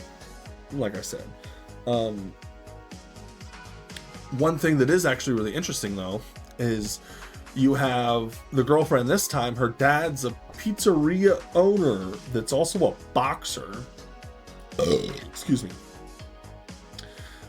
And the problem is you have the kid gets beat up by the bully, then saves the adult boxer from 3 adult attackers right after he loses to the bully. So it's like there's some weird power scaling going on in this film. Because the bully, when he beat him up, only used his legs. He didn't even use his hands. It's like, okay, so this bully's like really fucking good. And I feel like there's not much time from when that happens to the end of the film where, of course, there's got to be a tournament. And, of course, our protagonist wins. I don't feel like there's that much more, because this kid was already a student of Mr. Han. So I don't see what else. Like, that's one problem I had with the film. It's like, well, I don't see how there's much more. I don't know. But I will give it credit. It's always nice to see Jackie Chan. It's always nice to see Ralph Macchio. The story itself, like I said, it's good. It isn't terrible. Very, very, very, very, very predictable. Like I said, the nice little wave of the boxer, the boxing subplot, which the father loses, and after that, they just fucking forget about the boxing subplot. They just totally fucking forget about that. I thought that was going to kind of come back in later in the film, but it doesn't matter. Film had phenomenal editing, by the way. They had someone went crazy on word art when it comes to the editing, because there was a lot of, like, the way the words like came up, like it was a little extra at times, but I still really enjoyed it. There's a lot of good aspects to this film, but I'm not gonna shit on it or anything. I don't want to shit on it because I did like it overall, but it's a Karate Kid film. You know, the beginning, the middle, and the end. Beginning, kid gets his ass beat. Middle, training montage. And kid overcomes the bully. Sure, absolutely. The best part of the movie, best part of the film for me, though, was the very end, the post-credit scene, where you have Johnny from Cobra Kai come back. He's fucking cracking jokes about a Miyagi-Do pizza place. He's like, Miyagi-Do, like pizza. It's silly and it's dumb. I love William Zabka. It's my favorite part of the film. It has nothing to do with the rest of the film. And on top of that, where's the rest of the fucking kids at? I get that they don't want to rest on the laurels of Cobra Kai itself. I can understand that, but my favorite part of your film is when you incorporated people from Cobra Kai. But like I said, good movie, not a long movie, not offensive in any way. Solid. Definitely worth a watch if you're a fan of Karate Kid or a fan of the Cobra Kai show. Definitely worth your time. It's just additional mythos to an already very elaborate, not even elaborate, but a very long story. Anyway, what am I doing here? I don't know. Karate Kid Legends, I liked it. It's not great. Disappointed me in some spots. It impressed me in others. Like I said, with the editing and stuff. Fight scenes, fight choreography, all really good. You enjoy it. Go see it. Cheers.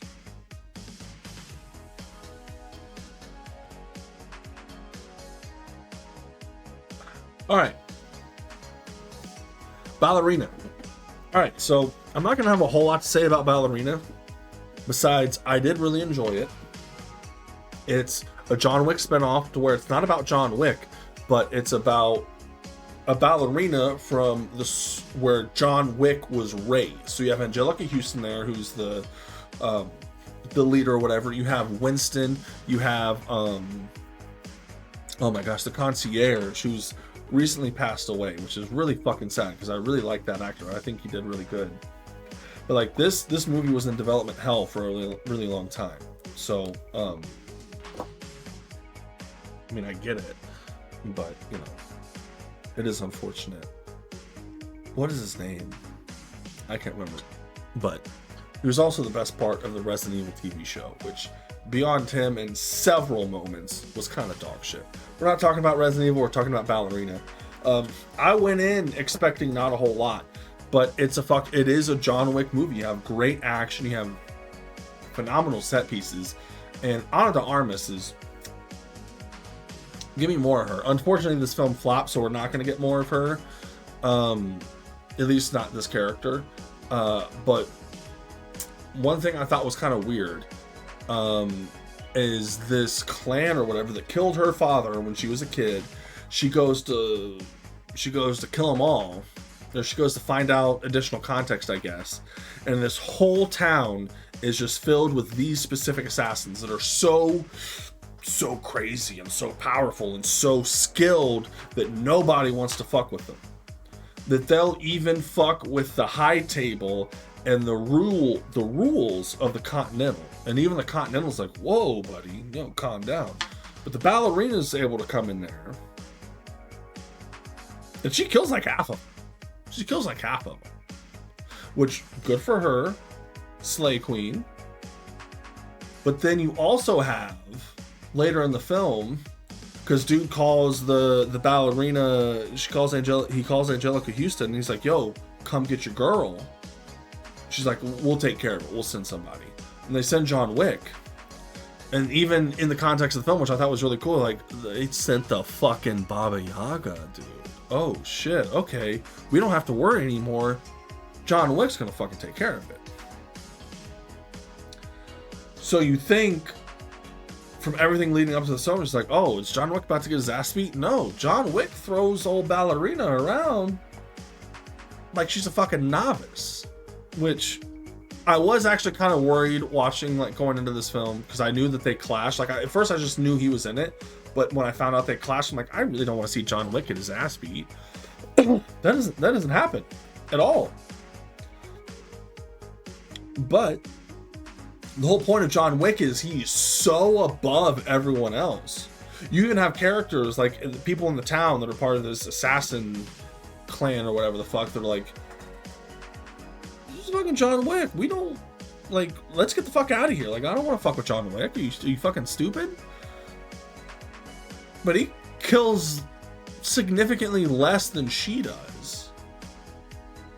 Like, significantly less. So that makes me wonder. It's like, why is this clan so respected?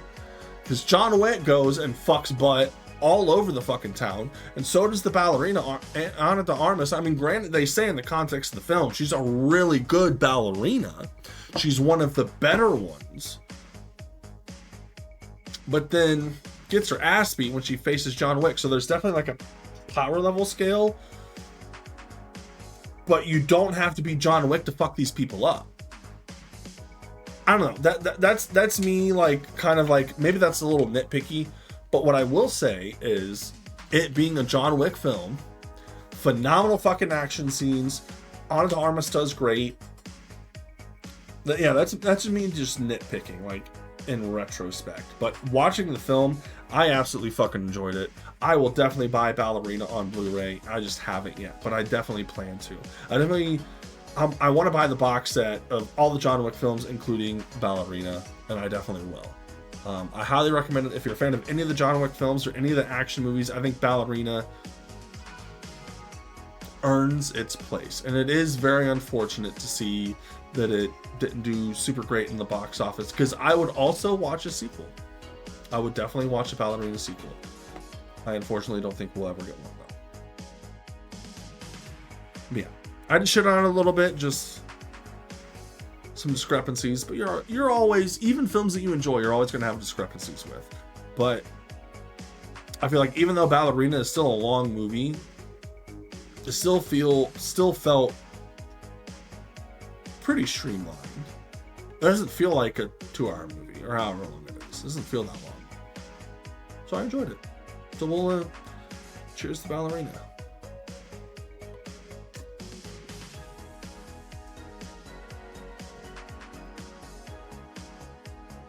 All right. We're halfway through the list. How about that?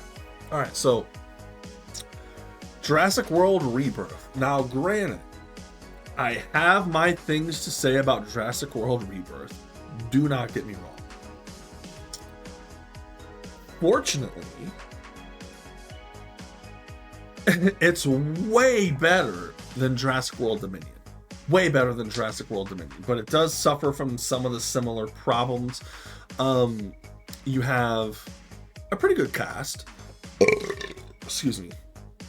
And the central core concept of the film, where they need excuse me, they need blood from these specific dinosaurs to study it to help with heart disease, because they can study these giant hearts of these giant animals.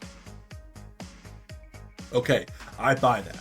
Very deep blue sea of you, I buy it. Okay, that's enough for me. I get it. So they hire this team of mercenaries. They need to go and extract blood from these dinosaurs. So you also have, and this is the worst aspect of the film, which is unfortunately a lot more of the film than I would like it to be, is you have this family. You have a dad, 2 daughters, and one of the daughters' boyfriends. Okay? Why? Why? Genuinely. Why? The plot you set up of we need to extract the blood from these dinosaurs was fine. Let us have a nice crisp out a $130 fucking Jurassic World movie. That would have been fine. The stuff they do with this family aggravates me to no fucking end. The father of this family is such a fucking idiot. He's such a piece of shit. There's so many times in this film I'm like, what the fuck are you doing? What are you doing? What are you doing? Do you care about your fucking family at all? Because the actions that you're taking are baffling. So evidently the whole point of them, so I'll just say the plot of ScarJo does great, and the whole mercenary side of it I think is actually really well done. We got to find all these dinosaurs, we're going to shoot them with the fucking vial, get their blood, done and dusted, we out of here. Great. Not even great, good. I enjoyed that aspect of the film. Every time the screen went to this fucking family, I just realized and was reaffirmed on how shitty this fucking father was. It literally upset me. I'm literally watching this film and it literally upset me. I'm like, this is the biggest piece of shit. And if he dies at the end, that makes it a little bit better, but he doesn't. And it's like, I don't know what the film's trying to do, because the film, you think in the context of the film, it does literally everything it can for you to hate this father. Has a sympathetic story. The mom died. We're going out here on this vacation. We've taken this trip many, many times. They mentioned they're 30 miles out from the dinosaur island. The mosasaur attacks them. Why are you that close to Dinosaur Island? They know Dinosaur Island is there. They're aware of the Dinosaur Island. Did something happen to where they went off course a little bit and got a little bit closer? Or is 30 miles out? Is that traditionally safe? But there's no context given to why the mosasaur, like, if it's not supposed to be 30 miles out, that it's 30 miles out all of a sudden. There's no context given to that of why it would be out that far. It's a giant fucking fish. Why wouldn't it be? 100 miles is too close to fucking Dinosaur Island. What? Anyway, I do think the only scene that involved the family that I actually enjoyed, because everything else I fucking hated. The daughter, though, the daughter was from Manifest, and I did really like Manifest, so I did like her. And you know what? I'll give kudos to the boyfriend, because at first I'm like, this boyfriend sucks. Fuck him. Definitely dinosaur food. His old lady, she actually gets pushed off the boat. This dude, her boyfriend, jumps off the boat to save her. I'm like, okay, I fucks with you, bud. I fucks with you. And then everything else about the family subplot, I'm like, I don't get it. this father is fucking terrible. I don't know how they're still alive. Granted, they make it to the end of the movie. Of course, it being a Jurassic World movie, even though I'm saying all this shit about it, still probably my third favorite. Because Jurassic Park, Jurassic World, really good. Maybe not my third favorite. Maybe my fifth favorite out of, what, 7 movies? I think Jurassic World, or Jurassic Park, Jurassic World, Jurassic Park 2 and 3, then this one, then Jurassic World 2, Jurassic World 3. Jurassic World 3 is just a dog shit movie in general. Not even the worst Jurassic World movie, even though it is. Just a bad fucking movie. But even at the end, you have this new design to where it's not even about the dinosaurs anymore. It's more of a monster movie. It doesn't even feel like a Jurassic Park movie. It kind of feels like a monster movie.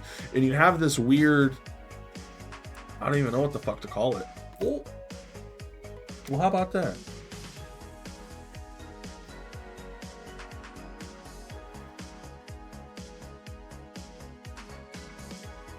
And that's what caused the outbreak in Jurassic World. Something as simple as that.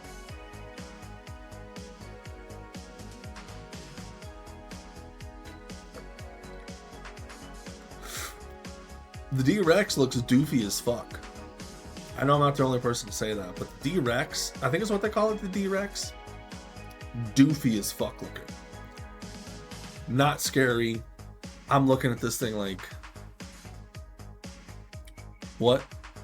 I mean, I guess that's the point, but I'm literally looking at this dinosaur. I'm like, what in the fuck is that? And granted, I get it that it's like genetically mutated to be like just weird or whatever the fuck. It's definitely weird, but I don't know. Jurassic World Rebirth, the whole family subplot, dog shit, unfortunately. Dog shit. ScarJo, she always does a great job. Mahershala Ali always does a fucking great job. He goes to sacrifice himself in the end, and I was actually really sad. I'm like, Mahershala Ali and ScarJo are the two best characters in this fucking movie. Two best characters, hands down, in this fucking movie. Luckily, he survives. And I was happy. But it shows them, the ending of the film is them sailing away on a boat, all the survivors. Early in the film, we know that the mosasaur goes at least 30 miles out from the island. So until they're 100 miles out, because we don't know how far the mosasaurus has ever gone before. We don't know that. Until they're 100 miles out, we don't know that they're fucking safe. They can get fucking 10 miles out and the fucking mosasaur's like, nope.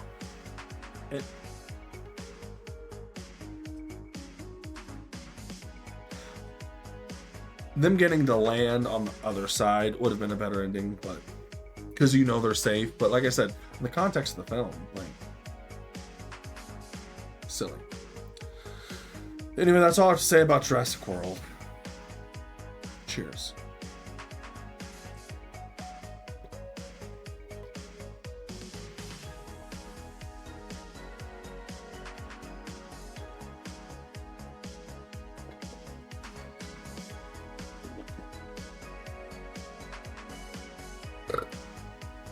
This cup's kind of sketchy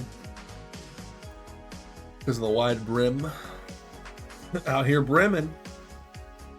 All right. 28 inches later. 20 years later, rather. Another one of those films. Just like Sinners, unfortunately. But I feel like 28 years later is not as well made of a film. It's a movie I went in. I like spooky movies. This is not a fucking spooky movie. This is not a spooky movie at all. The fucking zombies, again, are the B plot, maybe even the C plot of the film. It's fucking crazy. It is a movie about a child. It is a coming of age film. It's not about Aaron Taylor Johnson. It's about his son. It's about his son realizing that his mom is sick and she's going to die if they don't get her help. So he goes out into the restricted area where all the zombies are to find Ray Fiennes. Because Ray Fiennes is a fucking doctor, you know. Craziness ensues along the way. when they get there, Ray finds is like, hey, your mother's not gonna make it, kid. So he just kills her. Okay. Sure. So that's your entire that's your plot A right there. Kid goes out, want to save his mom. He's willing to go through zombie infested land to find this doctor that could potentially help her. And like I said, when he gets there, he's like, your mom ain't gonna make it, kid. And then they go off and he fucking kills her. What? Okay. Sag. Sure. I get that. Seeing her symptoms, I'm like, yeah, she doesn't look great for a old girl. But really? Really? Whatever you want to do, movie, it's your movie. Do whatever the fuck you want. But anyway. Beyond that, there is now a hierarchy of zombies.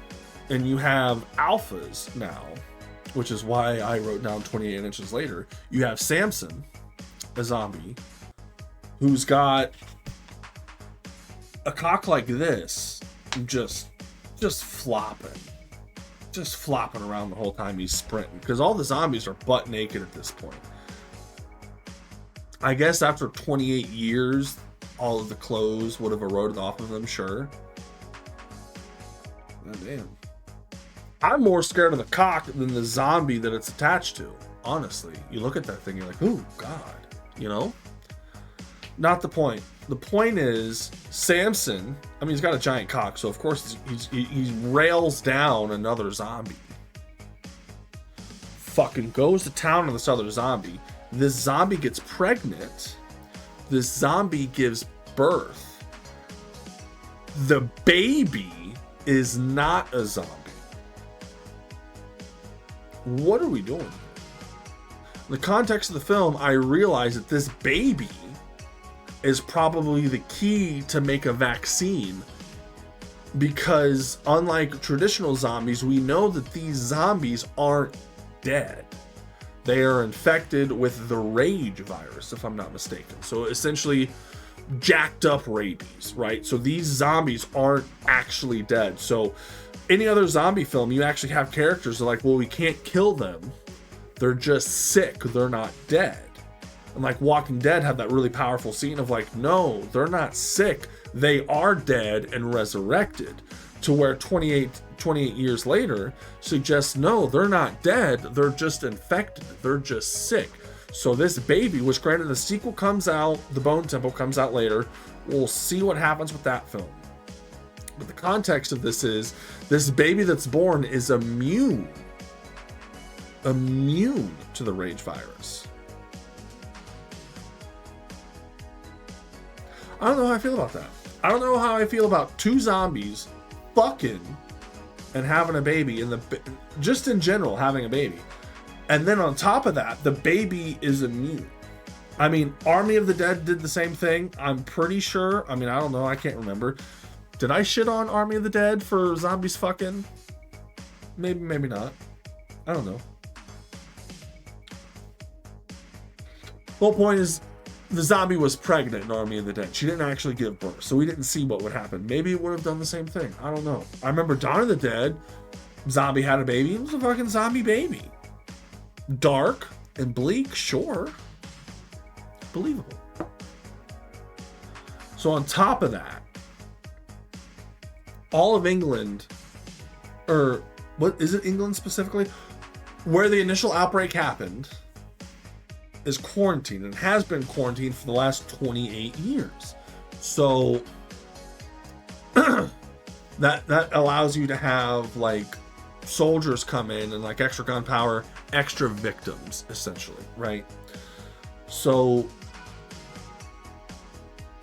okay, sure, yeah, love that. Love extra victims. If I'm watching a scary movie, I want to see people die. I want to be scared. I watch a scary movie to be scared. At no point did this movie scare me. The scariest thing about this fucking movie was the camera angles they decided to do, the camera transitions.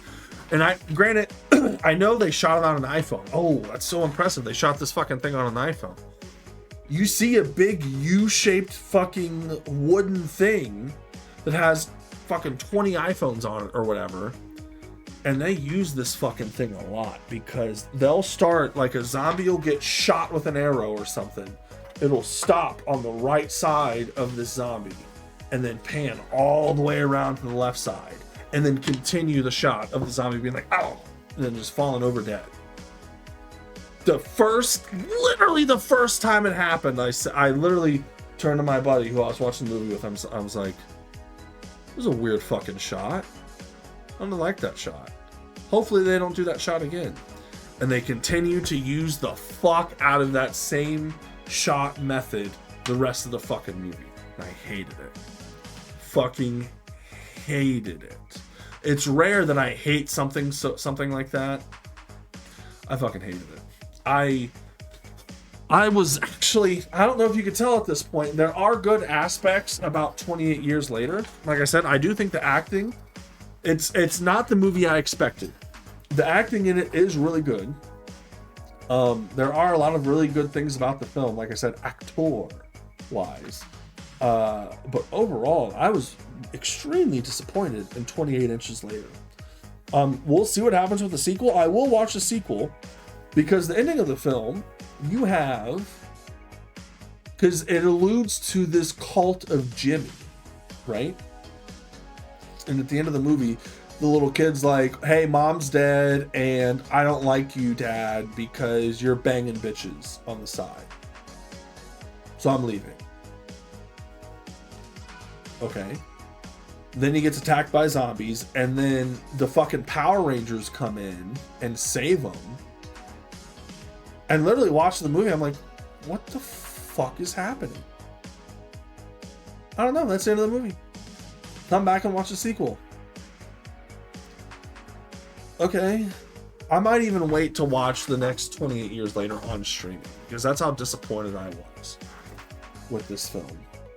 Like I said, I love Aaron Taylor Johnson. He's been in some fucking stinkers, I'll tell you that. But overall, I really like Aaron Taylor Johnson. I mean, if the first one's any indication, he's not going to be in the second one very much at all. Oh well, though. Oh well. We'll see what happens with the sequel. Again, this very much sets up and saves things for the sequel. So just like Dead Reckoning Part 1 and then Final Reckoning being completely different, we'll see what happens. That's all I have to say. That's all I have to say about 28 Inches Later. Anyway, let's move on to Megan 2.0. Now, unfortunately, this is another movie that didn't do great at the box office for how much the production budget was. I fucking really liked Megan 2.0. I liked Megan 2.0 more than the first Megan, to be completely honest. This movie, it pulled a T2 because this movie is completely different vibe than the first movie. But this movie, dare I say, let me look at this list, might be one of top 5 out of the 30 films that I watched this year, top 5 and the funniest films that I fucking watched. When it comes to a movie making me fucking laugh out loud, Megan 2.0 is up there. Man, I don't have a whole lot to say about Megan 2.0 besides I really fucking enjoyed it. There's this recurring theme of them making Steven Seagal jokes because the daughter watches Steven Seagal movies and learns Aikido as like a self-defense thing or whatever the fuck. Anytime they reference that, and granted, I know, like, unfortunately, like, Steven Seagal's kind of a piece of shit. It does not change the fact that I grew up watching Steven Seagal movies. I've seen a lot of Steven Seagal movies, and the more there are, the shittier they get. And I haven't watched a Steven Seagal movie since the one with Ja Rule was the last Steven Seagal movie I watched, I believe. Half Past Dead, which wasn't a great movie, but that might have been one of the last theatrical movies. He made a bunch of straight-to-DVD movies after that, but, you know, whatever. But the Steven Seagal jokes fucking killed me, dude. fucking had me rolling. And I think the concept of them making another AI based off of Megan that is completely autonomous, at least that's what you think, but come to find out the new AI is not autonomous. So they have to bring Megan back to fight this new AI. Especially in a world where AI is becoming more and more of a problem. Like Grok is getting shit on right now, which I do actually think is justified, because Grok is kind of doing some weird shit on Twitter, and it's like, what the fuck's going on here? Anyway, I really fucking enjoyed Megan 2. I loved Megan 2, and I will buy Megan 2 on Blu-ray. Like I said, I wish I had more to say about it, because I did really enjoy it, but just overall, it's a fun fucking movie. Great action. Like I said, man, I wish I had more to say about it, but unfortunately I don't. But I do think that is all I have to say about Megan 2.0. I really liked it. I'm going to buy it on Blu-ray. I wish I had more to say about it. I wish I could go into a little bit more depth, but all I can really say is I really, really fucking enjoyed it. I want to eat a Reese's. I'm going to go pee. I'm going to pour another stone in my glass. We'll be right back, chat. Don't go.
Oh.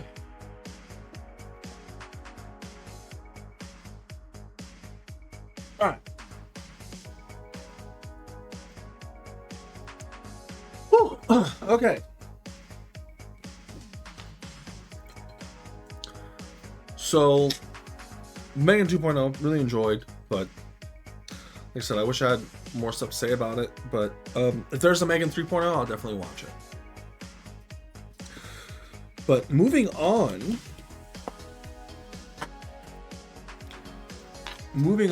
to Superman. Now, as someone who feels that James Gunn is hit or miss, we actually talked about Dawn of the Dead earlier, which James Gunn wrote. I didn't like the first Galaxy. You know, I thought Guardians 2 was better, and I actually did think Guardians 3 was hands down the best. I think the Guardians trilogy, they only got better and better. I didn't really care for the first Guardians. The second Guardians, I thought the last half of the movie was actually pretty good. I thought when they finally found out Kurt Russell was a bad guy, Kurt Russell saying, "Oh yeah, you know, put that tumor in your mom's head," and fucking Peter Quill's like, great scene, right?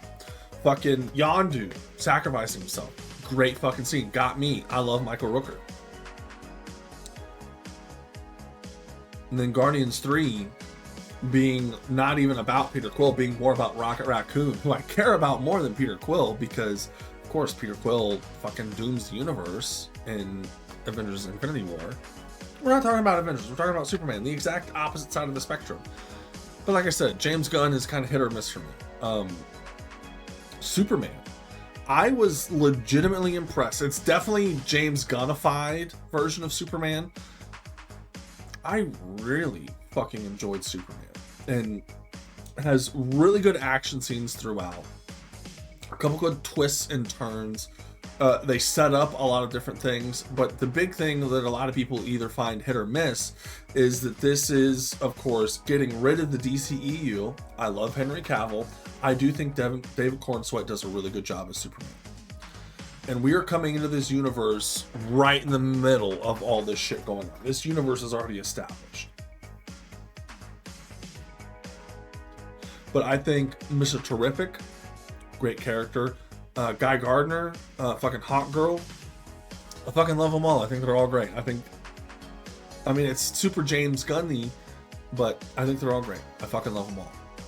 And so, one of the things a lot of people didn't like, but I don't find it too hard to believe, which I'm surprised is the first time this has ever been done, to where his Superman's parents, Kal-El's parents, like Jor-El, they're straight up like, yeah, we sent you to Earth because there are a bunch of fucking pussies down there. You can fucking take over. You can do whatever the fuck you want on Earth and fuck all the bitches you want, you know, which is kind of a weird thing for your parents to say, but that's what they do. And then the best part of the film for me, because like I said, the action scenes are really good. I do think, we'll get to that. I do think one of the best parts is at the end of the movie, because he likes this message of Jor-El and his mom, you know, being played about them telling him how much they love him and, you know, do good things on Earth, serve the people of Earth. At the very end of the film, he asks, like, do you want me to play the footage of your parents? And he's like, yeah. And you're like, well, in the context of the film, why would you want to play Jor-El? Well, it's Ma and Pa Kent, and it's him growing up and him being happy and them being really good fucking parents, man. And I'll tell you, the first time I watched that, man, that really fucking hit me hard, dude. That really got me. I'm like, that is so fucking wholesome. It got me, dude. It really got me. I got a fucking lump in my throat and everything. I'm like, oh my god, that's so fucking good. I love it. It's a little mushy, of course, but I fucking love that. Just that, like I said, just that end of credits stinger. You know what I mean? I thought it was, because in the context of the film, he spends his whole life doing what he thinks his birth parents would want. And then by the end, he realizes, I mean, because there's even a talk with Pa Kent earlier. It's like, it doesn't matter what the intention was. What matters is your interpretation of it and what you did with your interpretation. And that says more about you than it does about them.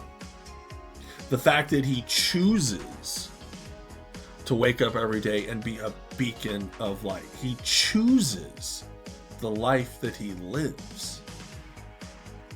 He could have heard that message and been a dick his whole life, but no, that's what makes Superman different, and that's what makes me think. I do love the Man of Steel movies. I do like BVS. I think this boils, I mean, when it comes to being, I guess hopeful is the word I'm looking for. Hopeful and good Samaritan in general that has powers to save. It helps you realize that it's a choice to be a good person. And I really fucking like that message. Just overall, I really fucking like that message. That he could have been anything. He could have been anything. And he could have interpreted, because the message from his parents, from Jor-El, was damaged. He could have interpreted the rest of the message, what he didn't see, is anything. But he never did. He wanted to be helpful. He wanted to save the people, and that's what kind of causes a lot of the bad shit in the film. Is he stops a country from being invaded because people were gonna die, and then when Lois Lane starts grilling him on it, like he's like, I get what you're saying, but people were gonna die. But that also makes you wonder, is there just no war in general in this world with Superman, in the Superman world? There's just no wars ever? There's no wars ever at all? That he intervened in this one? Or is this just like just the first war that happened where he was able to intervene? And felt, you know what I mean? Like, that's one thing. It's like, so does Superman just stop all wars from happening? I mean, evidently, in the context of the film, this is the first time he's ever done something like that. But still, you know. Characters are great. A scene in the film that actually made me laugh out loud is Lois Lane's actually good comedy bits to her, because she's trying to convince the Justice League, or not the Justice League, I can't remember what they wanted to be called, the Super Friend, not the Super Friends. Super Friends would make sense. The whatever the fuck it's called, tries to get him to help fucking Superman. He's like, oh well, that's against my vow. She's like, fucking haircut should be against your vow. Died laughing. Like I said, fucking hilarious movie, dude. Way funnier than you'd ever think it would be. But like I said, that's the James Gunnification of Superman. And then Mr. Terrific shows up, decides to help Lois, and he's like, I have these super high-tech spheres, this super high-tech ship, and he goes to open the garage door. And the garage door takes so long to open. I don't know. It's nothing super highbrow or anything like that, but this movie had me fucking rolling at a couple different points. You also have something that I just kind of ignored at the beginning, which is Miss Tessmacher, which is Lex's girlfriend and Jimmy Olsen's ex-girlfriend. You just see her, she's fucking taking selfies the whole movie. You're just thinking, whatever, that's just a chronically online person. That's in 2025, 2026, it's a very realistic person. It's just, doesn't matter what's going on, they got a selfie to take, you know? Believable. Then come to find out, the selfies she's taking, she's purposefully taking, which I don't know, it doesn't say in the film whether or not it was purposely taken to be like, in case I ever need dirt on this motherfucker. But she took so many selfies in front of so many different things, she actually has the context necessary to bury Lex Luthor at the end of the film. I love that. I thought that was a phenomenal. I'm like she sends all the selfies to Jimmy Olsen. He's like, well, this doesn't fucking do anything for me. And then once Lois sees the selfie, she's like, wait a second. And she like zooms in on it. She's like, this is everything we need to put away Lex Luthor. Love that. Thought that was a great little twist.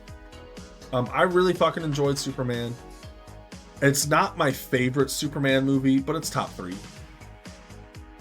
out of 7. Top 3 Superman movies. I still prefer Henry Cavill. Henry Cavill's still my favorite Superman. This Superman movie is a really well done film. All in all, through and through, really well done.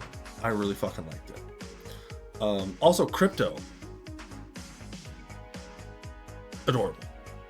But that's all I gotta say about it. That's all I gotta say about Superman. I actually can't wait for Supergirl when it comes out this summer. I definitely am excited for that. We'll see what happens. There's a lot of shit going on with DC and Warner Brothers in general right now, so who knows if this DCU will continue. But I'll at least give it a chance. And yeah, let's go ahead and move on. Cheers, chat.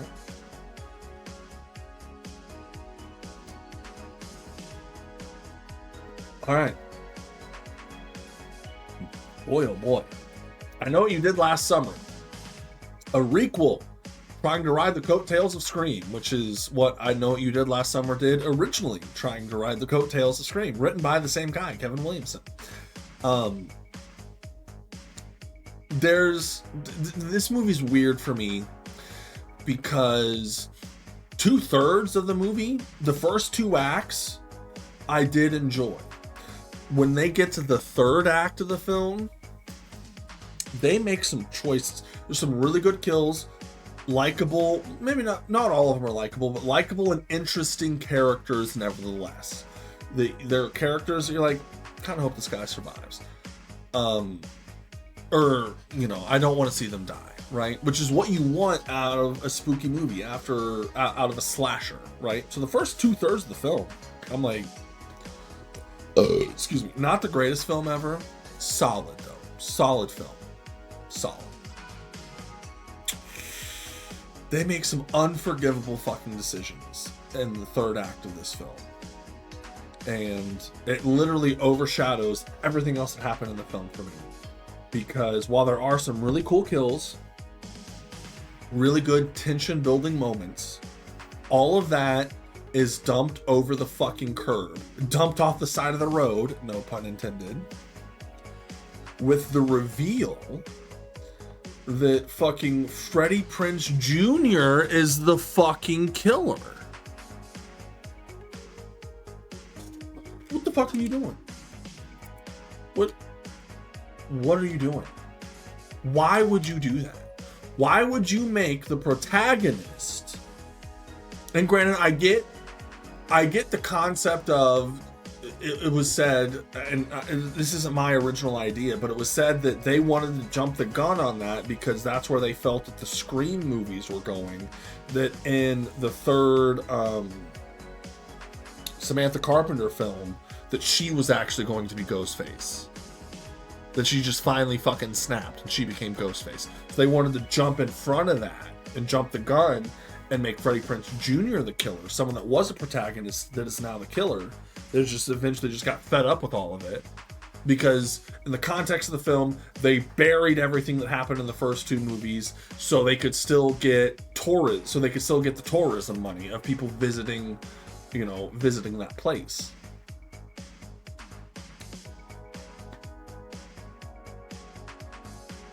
I hate it. I hate that reveal. I hate the motive.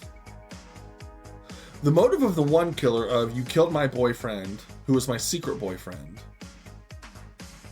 and now you all have to die. Sure, I buy it. When it comes to the motive, it has to make a little bit of sense, but it's not something that I have to be like, yeah, absolutely, I agree. I don't have to agree with it, but I can see it. You know, I can see it. Yeah, you killed her fucking boyfriend. And you guys didn't do anything about it. You were just like, fuck that guy. He's dead. Whatever. Shitty. Absolutely. Good, solid motive for a slasher film. Sure. Freddie Prinze Jr. though, again, what the fuck are we doing here? What are you doing? What are you doing? You're making fucking mistakes is what you're fucking doing. I hated it. Like I said, the first 2/3 of the movie I thought were solid, well done, good tension, good chase scenes, good kills, stuff like that, characters you didn't want to see die, all that good stuff. All that good stuff you'd want out of a spooky movie. And then it just absolutely shits the bed in the third act with the Freddie Prinze Jr. reveal. And then you even have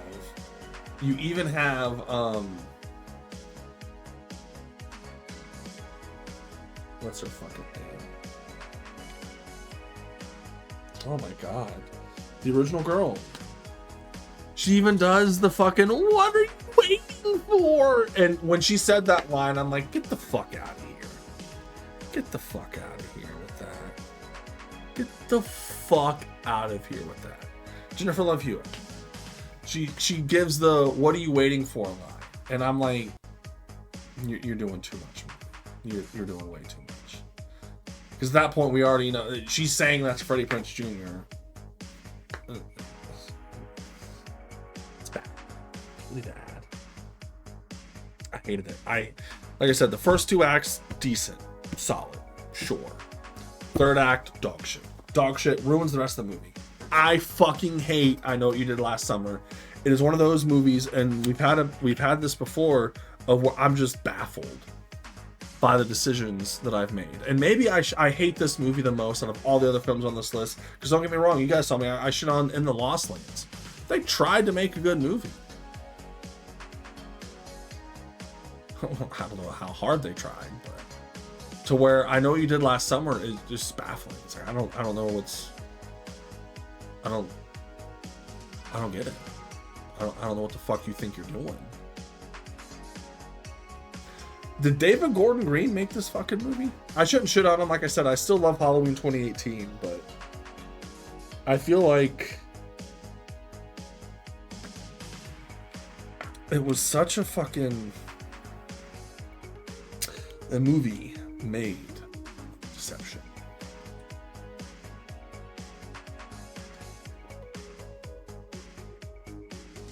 Fuck this movie. Plain and simple, fuck this movie. Anyway, that's all I have to say about I Know What You Did Last Summer. Let's move on to Happy Gilmore 2.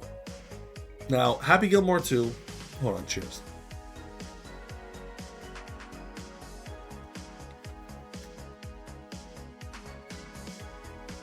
Happy Gilmore 2. This is an interesting film because all in all, I enjoyed it. It's not better than the original Happy Gilmore. I'm not going to have a whole lot of things to say about this besides the fact that they decide to kill Virginia Bennett in the first couple minutes of the film. That is your inciting incident for the rest of the film. Virginia Bennett dies. He's not very good with finances. He loses all of his money. He needs money. Send his daughter to ballerina school. Sure. Excuse me. Put her in a coma. That's such a fucking slap in the face to anyone that's a fan of the first movie. It's such a slap in the fucking face. Why the fuck would you do that? That's fucking stupid. The same exact events could have happened if she was just in a coma, and then at the end of the movie we get the happy feeling of, oh, she's back. Maybe you could say it's paralleled with him watching his father die at the hockey game, to where Virginia Bennett dies at a golf game or a golf meet, whatever the fuck. It hurts. It's really painful. It's like, what? You brought her back for to get fucking domed in the forehead with a fucking golf ball? Why? Why would you do that? That's all I'm gonna say about Happy Gilmore 2. It was fun. Stuart McGavin's great. I like that he had a little bit of a redemption arc there at the end. But that's all I'm gonna say about Happy Gilmore 2. It's fucking baffling that they killed her in the first 5 minutes of the fucking movie. Fucking bullshit. I fucking hated it. And there was a really steep hill that film had to climb. Because of that. I'm like, I literally almost stopped watching the film because of that. Granted, I'm glad that I kept watching because it's funny, it's silly. The best parts of the movie, though, are the fact that there's alcohol in so many different things, and he's going to AA, and it's like, this is really sad.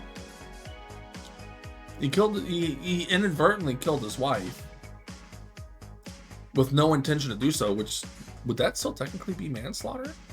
Because that's the difference between manslaughter and murder is intent, right? Too big of britches for me to wear right now. But a lot of funny, stupid, silly parts of the movie. It's a Happy Gilmore movie. It's a Happy Madison movie. It's an Adam Sandler movie. It's funny. It's silly. Sure. But that flagrantly pissed me off. That's all I have to say about Happy Gilmore 2. If you can get over, that, you'll enjoy it.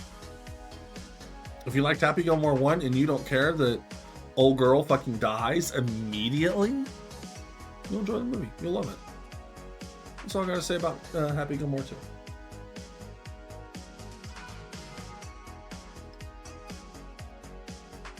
Alright. So, excuse me. Moving on to The Naked Gun. Now, The Naked Gun As someone who's watched the original Naked Gun trilogy, I thought Liam Neeson, because don't forget, before Airplane, before Naked Gun, Leslie Nielsen was considered like a serious actor. He was an actor. And they needed Airplane, and then needed the Naked Gun movies and Police Squad.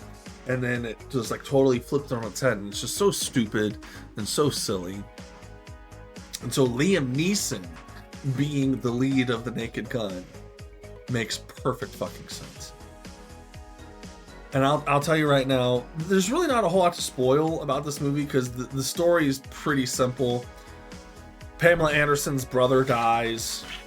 Help me solve this case. And of course, the big tech billionaire or whatever is behind it because the brother was gonna, I don't even remember, was gonna shit on him or whatever the fuck. This movie, from start to finish, the jokes come in, and granted, not all of them land super great, but they're trying. There's jokes and stupid shit happening at such a rapid fire pace. It's an hour and a half movie, and there's a joke every minute. Hour and 30-minute movie, there's 130 jokes at least. They are just rapid firing them motherfuckers off. The Naked Gun is fucking stupid. The Naked Gun is silly as fuck. The Naked Gun is potentially the dumbest movie that came out in all of 2025. It also made me fucking laugh out loud many fucking times. If you're, and it is very, I heard someone else say, this is not my idea, but I heard someone say it's very Family Guy coded. Absolutely. I mean, not that there's a lot of like cutaways or anything like that, but just the silliness of it. Fucking hilarious. The best joke in the whole fucking movie is something happens and the police station shuts down. And as all of the police are walking out with their office in their in a box or whatever, with all their shit in it, they're just walking out in a box. As they're walking out, you see a Spirit Halloween.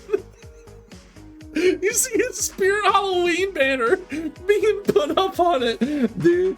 That I literally, like, that's one of those like hold my belly leaning over fucking. Had me fucking dying. There's, like I said, there's so many good jokes in this. A lot of lowbrow jokes. Some like highbrow intellectual jokes as well. Mostly lowbrow, but you kind of know what to expect with the Naked Gun movie. And I would, if this gets turned into a franchise, I'm here for it. I'll see Naked Gun 2 if it comes out. 1000%. And like I said, there's not a whole lot to say about it. It's not worried about the plot or anything like that. What it's worried about is being silly and making the audience laugh. And you know what it did? It made me have some good dumb fucking fun, and I enjoyed it. And I haven't heard anything about a sequel, but I will watch it if it comes out. So Naked Gun, Liam Neeson, just taking the piss out of every action movie that he's ever done, just being silly and dumb as fuck. 10 out of 10. It also has fucking Stingray from Cobra Kai, and he does great as well. But yeah, Naked Gun, right on par with the rest of the series. A phenomenal addition to the rest of the series, and something that I hope continues. Cheers to the Naked Gun.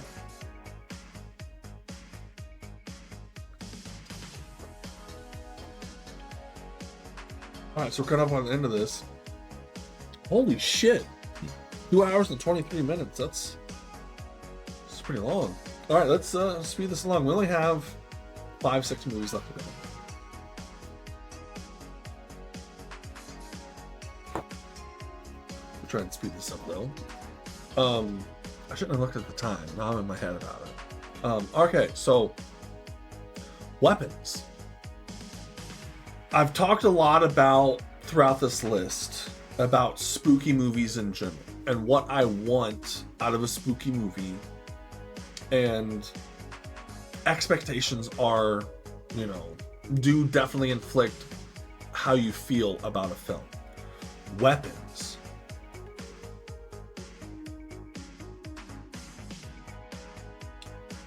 When it comes to a spooky movie, Weapons is the best fucking spooky movie of the weapons. The concept is all the kids in a classroom disappear at like 2 o'clock in the morning or something like that, right?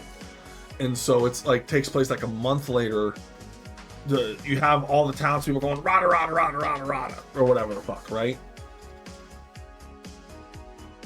What this movie is able to do, because it takes place, I mean, because there's chapters. There's the teacher's point of view, one of the fathers of the missing kid's point of view, a junkie's point of view, a cop's point of view, and the child that was left that didn't disappear, right? Wow. What a fucking phenomenal story that just unfolds in so many different ways, and context is different depending on whose version of the story that we're seeing, right? Because you have something with like the junkie and the cop. Like the cop, like he goes to search this guy and it gets fucking, he asks him, he's like, is there anything in your pockets that I need to be worried about? And he's like, no, there's nothing in my pockets. My pockets are empty. So he sticks his hand in his pocket and he gets fucking jabbed with a needle, just fucking punches him out. Which,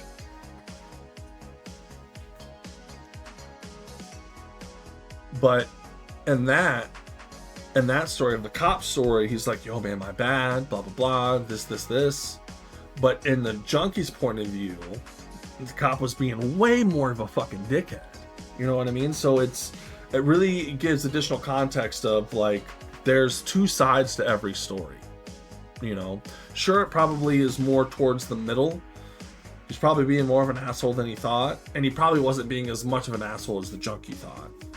But like that's just a little bit of it, of like, even where, because we follow Julia Garner. Julia Garner does fucking phenomenal in this film, but there is something that happens towards, or we're gonna have to spoil this. There's so many scenes in this film that are just genuinely unsettling, and I think out of 2025, the most unsettling scene is you have Julia Garner. She's staking out this kid's house because she knows that there's something going on. This is the only kid that didn't disappear. She's staking out this little kid's house.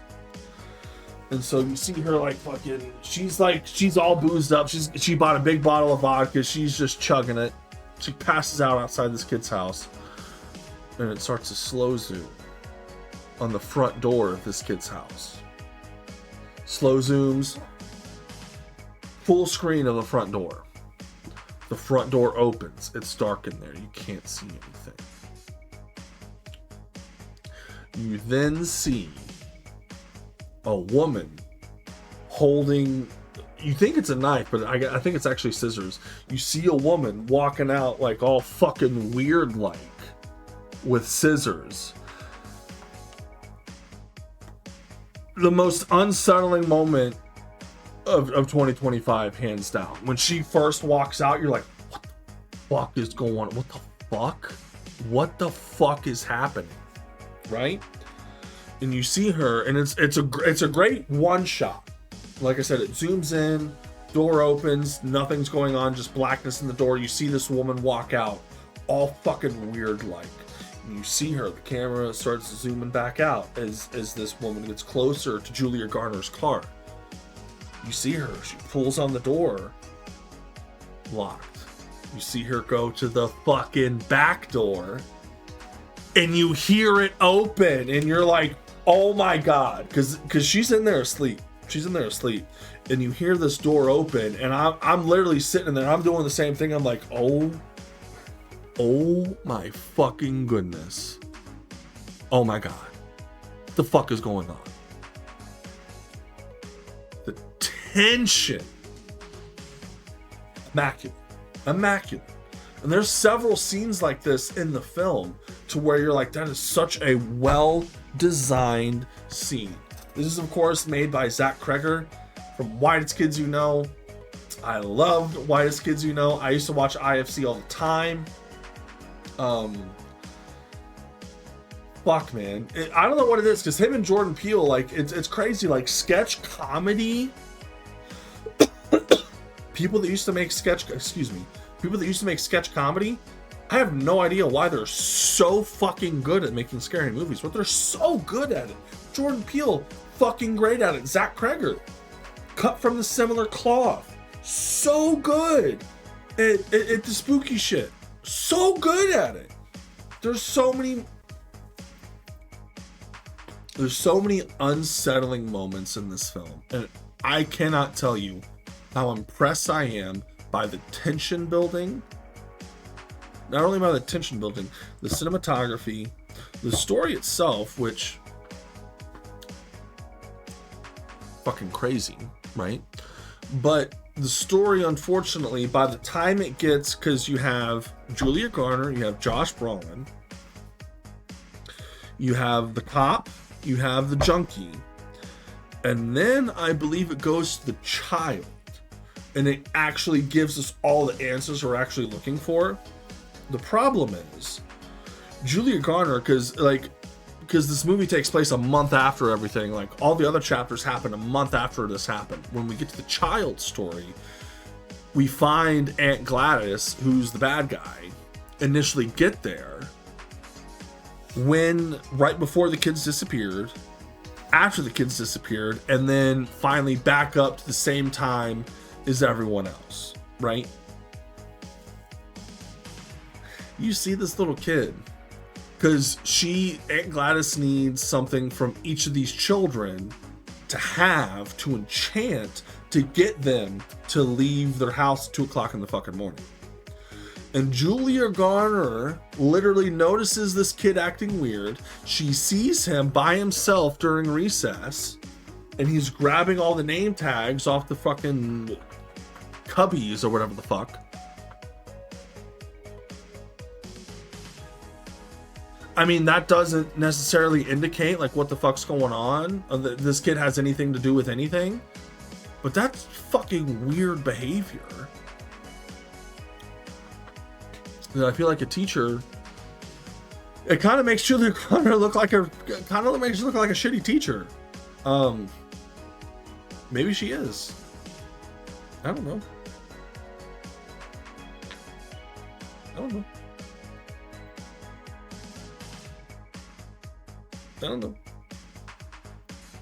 What I do know, though,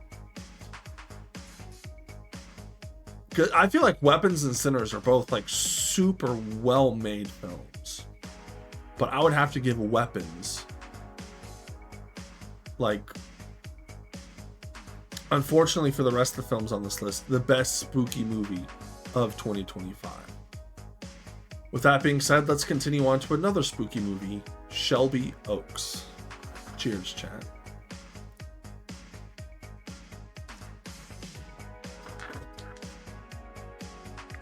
So Shelby Oaks is made by Chris Stuckman.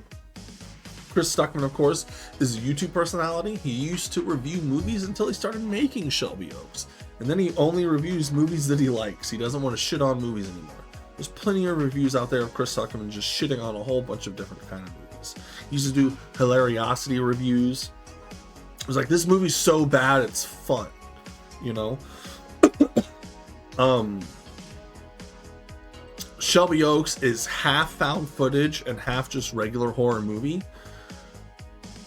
And while I'm a sucker for found footage, someone that like loves Paranormal Activity, I've watched all the Paranormal Activity movies, and some are better than others, sure.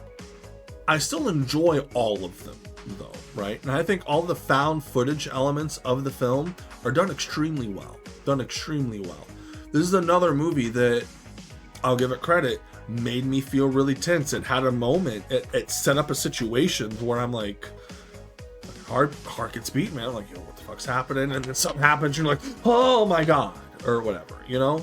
Shelby Oaks does that in the found footage segments, though. The rest of the movie, because of course it's about ghost hunters going around hunting ghosts. They find a place, Shelby Oaks, that's a little extra fucked up, and they all go missing, right? So the inciting incident of the film technically is that, but the inciting incident of the film is the sister who's been looking for her sister. Some dude walks up to her front door, says, I don't even remember what the fuck, she let me go. You know, he's holding a tape that says Shelby Oaks. She doesn't give the tape to the cops. She just, which of course, I understand watching it by yourself, maybe making a copy so you have it for yourself. The fact you don't at all give it to the cops whatsoever, weird. She then visits locations that she was already aware of before that inciting incident of dude, you know, before that ever happened. She visits a prison that she already knew that they went to. She joins a fairgrounds, like a carnival fucking area that she already knew that they had been to. All that the videotape that dude had in his hand shows how they died, and shows that the sister could still be alive. That's all it shows. Everything else, because it's been like a decade since this happened, since her sister went missing. Everything else, she's visiting places she would have already known about. Already had known that her sister had visited. In a decade, did she never visit these places? Is that the suggestion of the film? She knew about these places, she didn't. Now that she knows, because there was already footage of them in the cabin, right? Because they all died in a cabin, and dude who's like mind controlled by a demon kills them all, right? They already knew about the cabin. They already knew about the cabin. They already knew about the prison. They already knew about the fairgrounds. But in the film, it's like, well, now that I know that most of them were dead, but my sister could still be alive, now I'm going to visit these places. She hadn't done that before in a decade. And like the start of the movie, they're literally doing like a documentary of like, which I think the beginning of the movie is really well done, of like the ghost hunters and shit, and like a documentary style kind of bullshit. I think it's really well done. It's been a decade. They're doing a documentary. The sister had never visited any of these places. Okay, that's weird, but whatever. If that's what you say, film, sure. So then she goes to visit these places. She literally has a husband. Literally has people that could go with her, but decides to go by herself? What? Okay, if that's what you want to do, sure. Goes to these places. Of course, spooky shit happens. At no point whatsoever is she like, hey, husband, get out here. She literally has a foundational system that she could call upon, but doesn't. She literally could give this videotape to the cops, but the places she goes, like I said, she already knew about and the cops already knew about. She then talks to like the prison warden or whatever, which is Keith David, by the way. It's like, you didn't talk to this guy before. You knew about the prison. You knew about the prison. Granted, I guess dude showing up and, you know, gives them a name. But still, I don't see why you wouldn't visit the prison beforehand, before any of that. Why everyone wouldn't visit the prison. Cops and her included.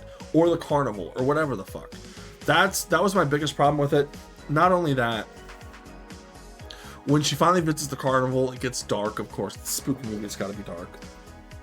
She doesn't walk very far from the carnival before she stumbles upon another cabin. Not the cabin where they all died in, but a cabin that just has a weird fucking old lady.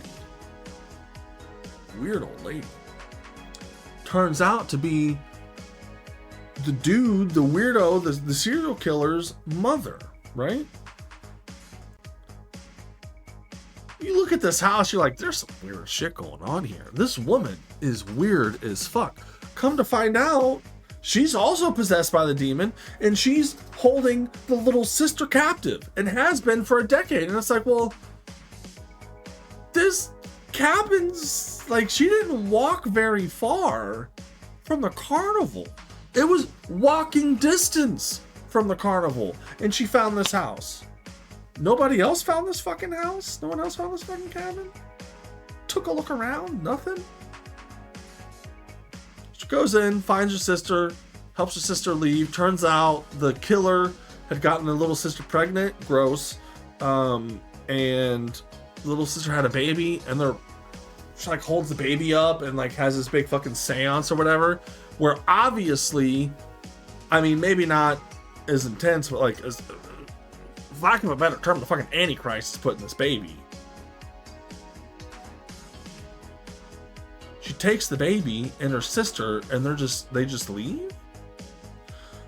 I'm sorry, you saw what the fuck this woman did with this baby.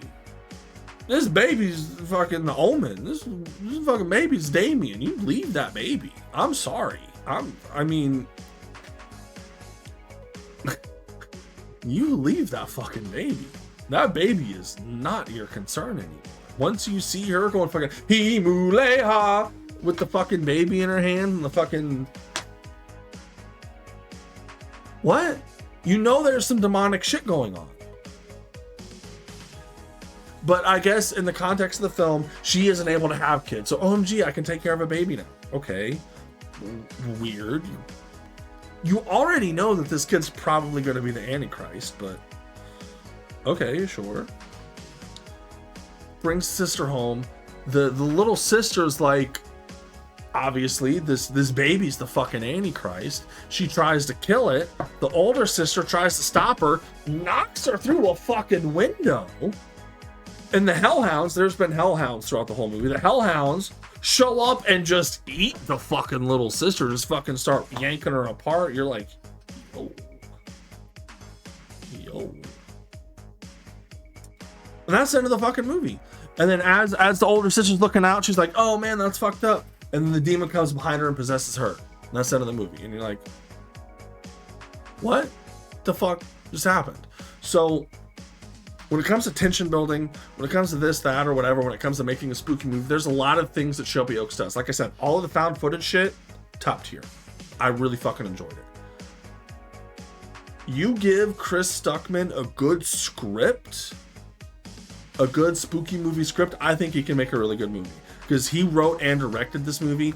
There are too many things, too many discrepancies I have about this film. I'm like, this is not well written. There's too many problems I have with the progression of the story, but there are a lot of things done in the context of the film that are done really well that I really enjoyed. And I think directing wise, cinematography wise even, I'm excited to see what Chris Stuckman does in the future. I'm really fucking excited for that. And I love seeing a YouTube guy move up to the big leagues and make a fucking movie. Like I said, I have my problems with the story, but it's with the story specifically. The acting was good. Like I said, a lot of good tension, a lot of good creepy fucking moments. A lot of that was done really fucking well. It's just the progression of the story itself is my biggest problem. But hey, that's just me. But that's all I have to say about Shelby Oaks. Coming down to the last 4 movies, and we're at fucking 2 hours and 42 minutes. Jesus Christ. Is this gonna be the longest fucking one? Yeah, it looks like it's gonna be the longest fucking one. Which is crazy to me, because some of these movies I'm like, oh yeah, I liked it. Moving on. Whatever. So, most of these movies are in release date order, but I did want to put the 2 Predator films back to back. Because surface level,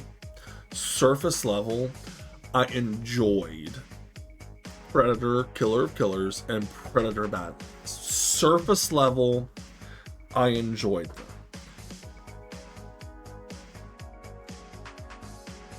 Predator, Killer of Killers. You have a Viking segment, right?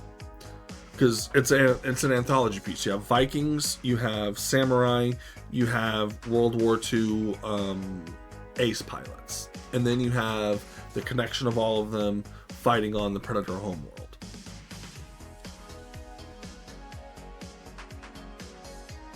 The Viking shit, cool. I don't like that the Viking, like I said, throughout the whole movie of Killer of Killers, phenomenal animation. The shit that was going on, loved it. The fucking shit, the fights and shit, beautiful animation, beautiful gore, beautiful kills, all of that, phenomenal. You have a Predator that's fighting Vikings with a fucking sonic cannon as an arm. The whole point of the Predator is like they're just a little bit more advanced than we are. Like, they're way more advanced in general, but the weapons that they bring aren't too much crazier than what we already have available to us, and that's what makes the hunt pretty much even. He has a plasma caster. It's not a machine gun, it's a one shot, right? When he knows he's hunting things that have guns that can be one shot, but they also have guns that are like machine guns and shit, right? Pardon. So the Predator having a fucking sonic boom cannon on its arm fighting Vikings with swords and shields, didn't like. Beyond that, phenomenal set pieces. The samurai, which is the samurai sections, hands down, the samurai and ninjas, best part of the fucking movie. And I don't have any complaints about the Predator in that. I don't really have complaints about the Predator in the World War II section either. Just about the World War II section in general. I feel like after the highs of Vikings and ninjas, to go to Ace Combat, which I'm not a huge Ace Combat kind of guy in general, kind of meh to me. So 2/3 of the movie I really liked, but unfortunately there's a fourth part of this movie. So 2/4 of this movie, 1/2 of this movie I really enjoyed, even though I had some discrepancies, I still really enjoyed. Because like I said, the ninja and samurai shit, fucking beautiful, dude. Fucking arcs. If you could just watch that section alone of Killer of Killers and not watch anything else, do that. Do that. Absolutely do that. And just don't watch anything else. Because what Killer of Killers does, the context of the Predator franchise as a whole, is anybody that actually kills a Predator is then abducted after the fact to fight each other to the death and then fight other monsters on the Predator world? What? What do you mean? What do you mean? You have in Predator 2, Danny Glover kills a Predator, right? You then have a fucking group of Predators show up and be like, yo, fuck you, but GG's, you got him. You got him. Here's a fucking pistol. Here's a fucking dick slap. Get the fuck out of here. GG's. We at this motherfucker. There's always been a level of respect, which is what made the Predators the most interesting out of all of the monster movies that there were, that the Predators had a code of honor, right? And even in several of the films, the Predators won't kill children. They won't kill... In Alien vs. Predator, which, you know, say what you want about it, but even in Alien vs. Predator, there was picked up fucking dude, Wayland. Didn't kill him because the Predator recognized, like, dude, this guy's on death's door anyway. There's no point in killing this guy. There's no honor in killing this guy. And of course, he like sprayed him with the fire or whatever. He's like, okay, well, you're gonna fucking die now. It's like, sure, okay, yeah, bet. There's always been a level of honor and stoicism to the Predators, right? And even in Alien vs. Predator, which, like I said, a lot of people combat the canonicity of those movies, but they reinforce the same idea that the Predator dies, a group of Predators show up, and they recognize the human that prevailed, and they show them a level of respect, and they're like, yo, GG's big dog. Where Killer of Killers suggests that the Predators are now petty. Like, oh, you killed one of us? Well, fuck you. We're gonna abduct you, cryo freeze you and make you fight other humans to the death? What? Why? That literally, in my opinion, shits on everything the Predator movies have been up until this point. The fact that the Predators are petty like that. And they're like, you killed one of us, you're coming with us, you motherfucker. What? Why? The whole point of you sending the Yautja out was to prove their worth, right? So they fail, and you get so pissed off you have to abduct the person that gave belt to ass to the Yautja? That's the reaction? It cheapens everything the Predator stands for, in my opinion. Absolutely cheapens it. Granted, I can understand, because at the end of the movie they have the girl from Prey, they have Danny Glover, and they have Arnold Schwarzenegger, which originally was just the girl from Prey, but then they added an additional like couple seconds to where it shows Danny Glover and Arnold Schwarzenegger. I get we can have another movie where we have Danny Glover and Arnold Schwarzenegger and the girl from Prey. Amber Midthunder. Love Amber Midthunder. Love her. And sure, I want to see her in more movies. I do. And I'll watch another movie with Danny Glover. I'll watch another movie with Arnold Schwarzenegger. Absolutely. And it'll probably have to be an anime if they're all the same age as they were in the original films. Sure. Not like this. Not like this. And maybe I'm eating crazy pills because a lot of people really fucking dig this reveal. Like, OMG, they're all coming back. Just the concept of them coming back is like, yo, that's really fucking cool. To me, it makes the Predators seem like bitches. It makes them seem like petty bitches to me. Where I always respected and appreciated the Predators respecting those who could better one of their own. And they had respect for that. And then Killer of Killers, I feel like just, like I said, just shits all over it. So while half of the movie I really enjoyed, a quarter of the movie I thought was meh, and then the last quarter of the movie I thought completely ruins the lore of the rest of the Predator films. Granted, I didn't read the fucking comic books. I mean, I have Predator versus Batman. I have those comic books. Those are cool. We don't get into shit like that though, you know? Anyway, going on to Predator Badlands. Predator Badlands, while it's a solid movie, I really enjoyed it. There's a lot of good action and shit like that. It's weird to have the Predator as a protagonist. It's weird to have the Predator with a cutesy little monster next to him. It's weird to have a Predator with a comic relief next to him. Solid film, no doubt. Solid film, no doubt. But it still just feels weird. Even after watching Killer of Killers, Badlands just feels weird. It does not feel like a Predator movie in the slightest. It feels like definitely a sci-fi movie. It just doesn't really feel like a Predator movie. Granted, like I said, there's a lot of good Predator scenes in it, a lot of really good action. You see the Predator land on this land, the worst planet in the universe, and he's like trying to get accustomed to it, and that's all really good and really interesting. And this little monster that joins him, because he's there to kill the Callus, because he's the runt, he's got a fucked up snaggletooth or whatever the fuck. He's there to prove himself, right? He's there to prove himself by killing the Callus, an unkillable thing, right? And then you have,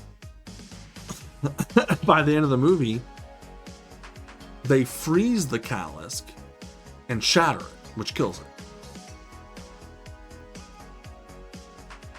It's dead. But then, so initially on my first watch, I'm like, why do people consider this thing unkillable? The Predators have the ability to freeze a monster and then shatter it. But in the context of Predators, because see, now they want to reference the whole honor part of the Predators again, even though Prey, Killer of Killers, and Badlands was all made by the same dude. Now you want to bring back honor into the series. That's convenient. The point of the Predator is they don't want to just kill it and freeze it and shatter it, which is something that they're able to do. The Predators are able to do that. They need the trophy. And you see the Predator cut this fucking thing's head off. The head just attaches back to the body. So as a species that's like, we want the head. We want to cut the fucking head off. I also feel like you could cut the head off, and if you get a ship that's fast enough, you just strap that motherfucker to it real quick and just take off. What's the thing gonna do? It can reconnect itself, but you don't... Would it regenerate a head, or would the head regenerate a body? I don't know. We don't get that many details about it. But lo and behold, the little fucking creature thing that's been following around is a Kalisk baby, right? Weird Predator movie. The weirdest Predator movie. Because, like I said, Killer of Killers was undoubtedly a Predator movie, just what they do with the lore really pisses me off, really upsets me, and I really don't like what they do with the lore of Killer of Killers, but it's undoubtedly a Predator movie. Where Predator Badlands just doesn't feel like a Predator movie at all. And I still like it, and it's still good, but let's not forget, this is Disney-fied Predator. And it feels like that. It feels... Honestly, it feels like a Star Wars movie more than a Predator movie. You change the Predator to a fucking disgraced Jedi, same film. Same film. Or not even a Jedi. You change the Predator to a Sith that's disgraced. It's like, well, I'm gonna go prove that how badass I am. Better movie, honestly, in my opinion. But Predator Badlands, PG-13, first Predator that was PG-13. That's only because there's no humans technically. It's all robots. It's all synthetics because it's connected to the Alien franchise again.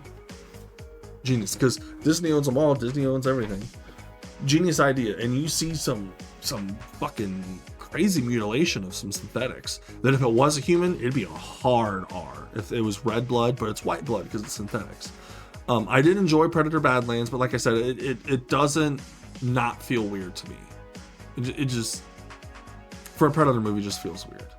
But that's all I have to say about that, about the two Predator films that came out this year. Definitely have my fucking problems with both. I enjoyed both overall, mostly, but I definitely have my fucking problems, especially with Killer of Killers. But yeah, like I said, Killer of Killers came out way earlier in the year, but I feel like they're both in the same franchise. Just put them together. We'll talk about them both at the same time. Anyway, moving on to Frankenstein. Frankenstein is another film that is super well made. Guillermo del Toro does it again. Super well made film.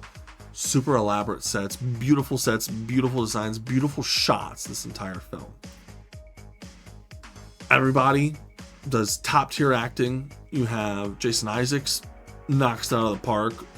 Little heavy handed on, is the monster, is it Frankenstein's monster or Dr. Frankenstein? Who's the real monster? They kind of play that up a little too hard. It's like, okay, yeah, Jason Isaacs is definitely a fucking piece of shit. Definitely a piece of shit. You kind of understand why, because old Lannister's in there being a fucking cunt to him as a kid, so you get it, but like, still a total piece of shit, right? So I think the first half of the movie is actually really well done. The pursuit of knowledge, the pursuit of possibility, and seeing him pursue the ability to make Frankenstein's monster, I thought was really intriguing and really enthralling. And then Frankenstein gets made. And, hold on, before Frankenstein gets made, right before he makes Frankenstein, you have Christoph Waltz, who's been the benefactor of all this, who's been paying for all this. And he's like, you're going to put my brain into Frankenstein. Okay, why? Are you like dying or something? He has, I think, syphilis or something. And Victor Frankenstein's like, if you have syphilis, you're going to poison the entire body. You're not going into this monster. You're not. I'm not putting your fucking brain in this monster. And he's like, I insist, you got to, you have to. I paid all this fucking money. And it's like, that's really silly. If you knew he had syphilis, kill him beforehand. I don't know how syphilis works, thank God, but is there a point where your brain is salvageable, or as soon as you get it, is your brain fucked? I don't know, but I feel like that's something you should have mentioned way beforehand, that not only you have syphilis and that you are dying, that you want your brain to be in the monster. That's something that you don't mention as he's getting ready to electrify the fucking body to bring it alive. You know, that really didn't make sense to me. I will say though, because Christoph Waltz falls, Jason Isaacs goes down there and he like grabs him by the lapel and he like picks him up, and the fucking back half of his head is fucking gone. This movie is really fucking disturbing. Like, it's really graphic. Like I said, it's really well done. There's like a part where he's like touching the tendons of an arm and the fingers start flexing. Like, it's really fucking gross. It's a really gross film. You know. So that's the first half of the movie. And Dr. Frankenstein is trying to bang Mia Goth. Gorgeous woman, of course, I understand. But it's also his sister's wife. Shitty that you're trying to do that. Then she meets Frankenstein's monster one time. Very empathetic to it. And Dr. Frankenstein's like, are you in love with this fucking thing? It seems very quick. She meets this fucking thing for less than 5 minutes. Less than 5 minutes she interacts with this thing.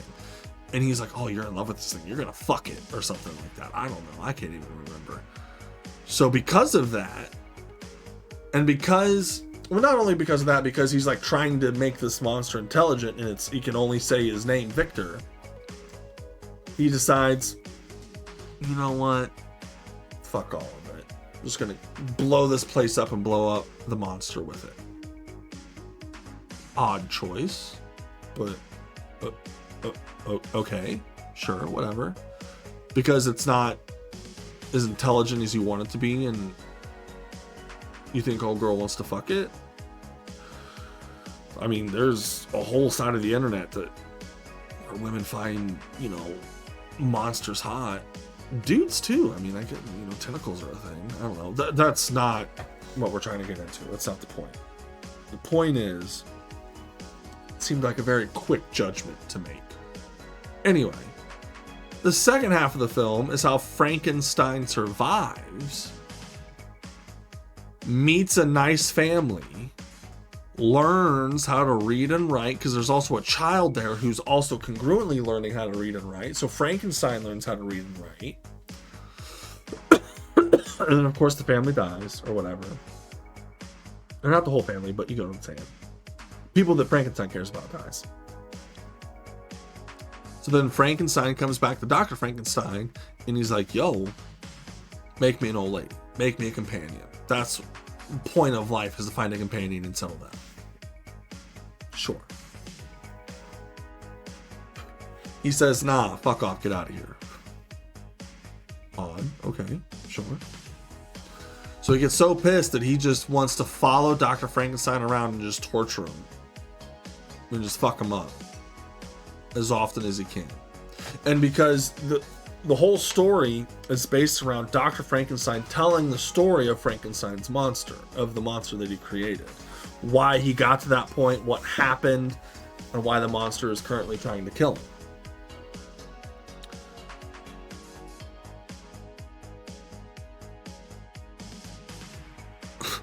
And then before like the big overarching story of Dr. Frankenstein being saved on the boat or whatever. I know I'm skipping around, but if you've seen the movie, you know what the fuck I'm talking about. If you haven't seen the movie, why are you listening to the spoilers? I've spoiled all these other fucking movies, but you get what I'm saying.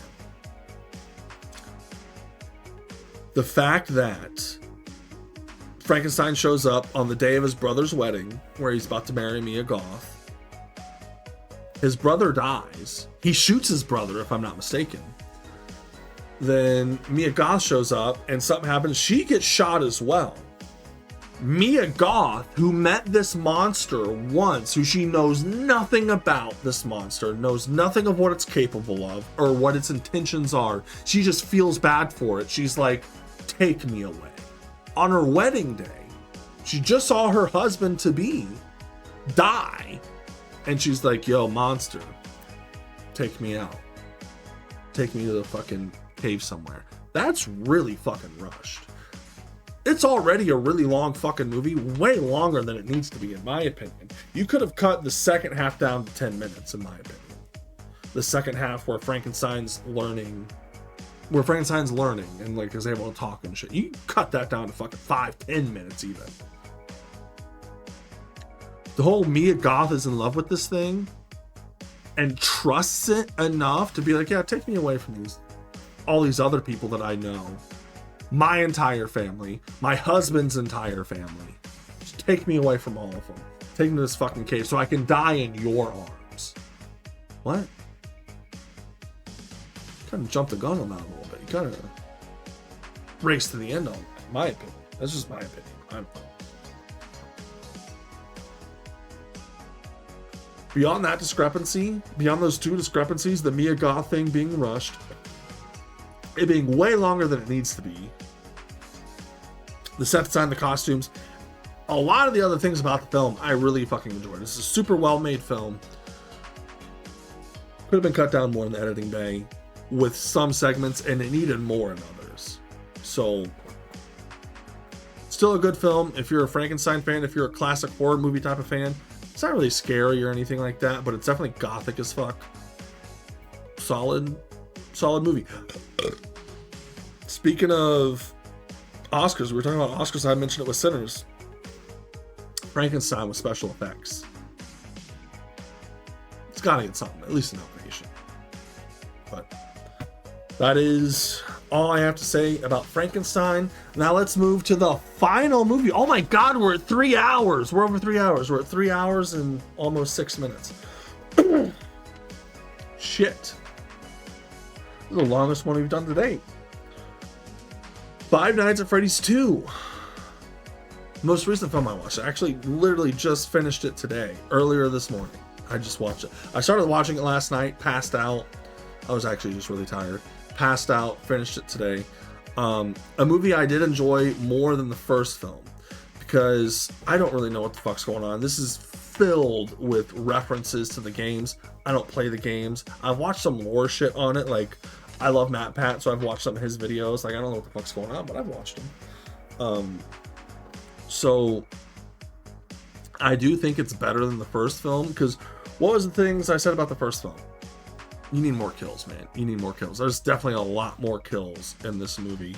Like I said, I didn't really know what the fuck was going on half the time, but the fans of the games knew what the fuck was going on, and they fucking loved it. And so, even though, like I said, I watched a couple YouTube videos after the fact, and it started to make a lot more sense to me, so I really enjoyed it, but I don't want to give it a pass, per se. If you know nothing of Five Nights at Freddy's, I still think it's an enjoyable film for the most part. I do like it better than the first Five Nights at Freddy's because there was a lot more kills in this. But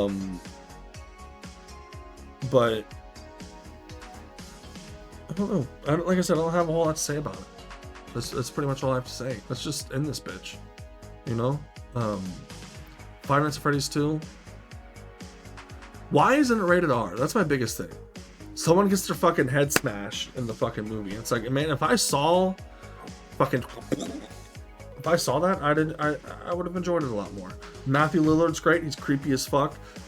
Good setup for a third Five Nights at Freddy's film that I will watch. I will absolutely watch because it feels like that's all this movie is setting up for a third film, and the third film will be really good, which makes this one, like I said, mostly set up, where I thought the first one was also mostly set up. But like I said, I did like this one a lot better than the first one. It had a lot more tension building moments and a lot more kills, and overall a better experience for me as someone that doesn't know the lore or play the games. So I think I think that's it. I think that's it. I think that is 2025, a year in review. How the fuck is this 3 hours long? 3 hours and 8 minutes and 48 seconds. How the fuck is this video this long? Of course, we're not doing any editing. This is going to be a 3-hour video on YouTube. I don't give a fuck. Because, like, I know some of these movies, I'm just like, oh yeah, I liked it. It's good. Huh. I don't know. Let's not waste too much time here. Top 5 worst and best. Top 5 worst. In the Lost Lands. I Know What You Did Last Summer.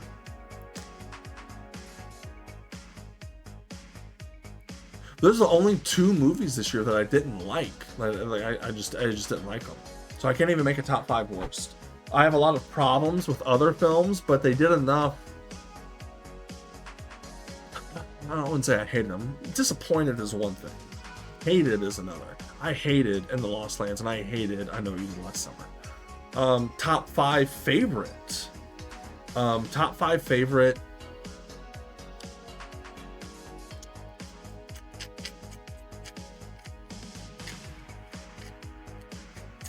Sinners, Weapons.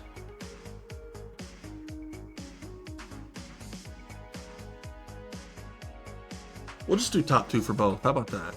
There's a lot of movies I enjoyed this year. There's a lot of movies that I have problems with. Top 2 worst, easily, I Know What You Did Last Summer and In the Lost Lands. Top 2, Sinners and Weapons, both spooky movies.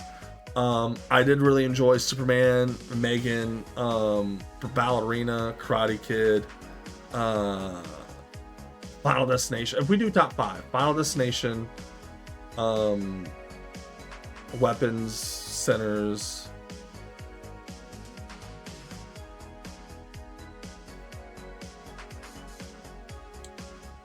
Fight or Flight, and I don't know. That's difficult. There's a lot of good movies this year. I don't find a whole lot of them great movies. Like I said, Weapons, Sinners, Final Destination, all spooky movies, all scary movies. Those are my favorite. Absolutely. Yeah, there's your top 3. There's your top 3. Yeah, a lot of movies I liked, a lot of movies I disliked. If you watched it, if you made it all the way to the end of this video, you know, you heard me bitch or praise such things. Some, like I said, I talked more than others, talked about more than others, but that's just kind of the way it goes. Of course, there's no notes. I don't have anything written down. You know, so we just wing these. And that's what we've done for 5 years, because this is the 5th annual one. We just wing it the whole fucking time, and we just talk. And we just talk about movies that we liked and didn't like, you know? If you made it to the end of this video, I just want to say I want to thank you. I appreciate you. Not a whole lot of people make it to the end of the video. What these have become is things for Twitch where I'm like, I talked about this specific movie. If you want to hear my spoilery thoughts, because I don't do spoilers on my Twitch stream, there'll be time codes or whatever. You can go to whatever the fuck movie I'm talking about, right? So that's what it's become. Yeah.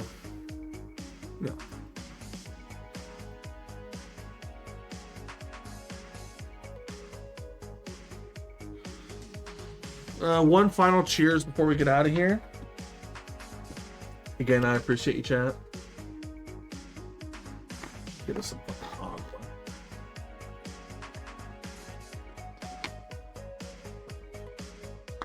Also, don't forget this video is sponsored by me. This is the longest video we've had. It's close to the most movies we've had on a year in review.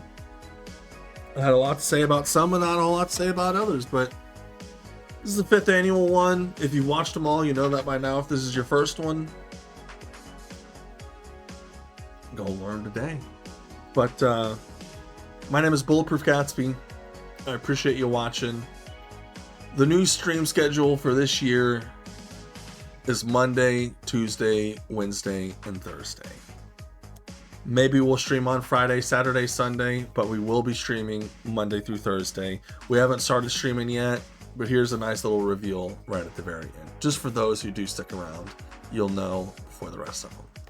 Much love to you, chat. Hope everyone has a phenomenal day. We'll do our best to stick to that schedule. We'll see what happens. But that is it for me. And that is all the films 2025. Much love to you and to your mother. And until next time, whenever that may be, probably at the end of 2026. Take it easy, man. Appreciate you.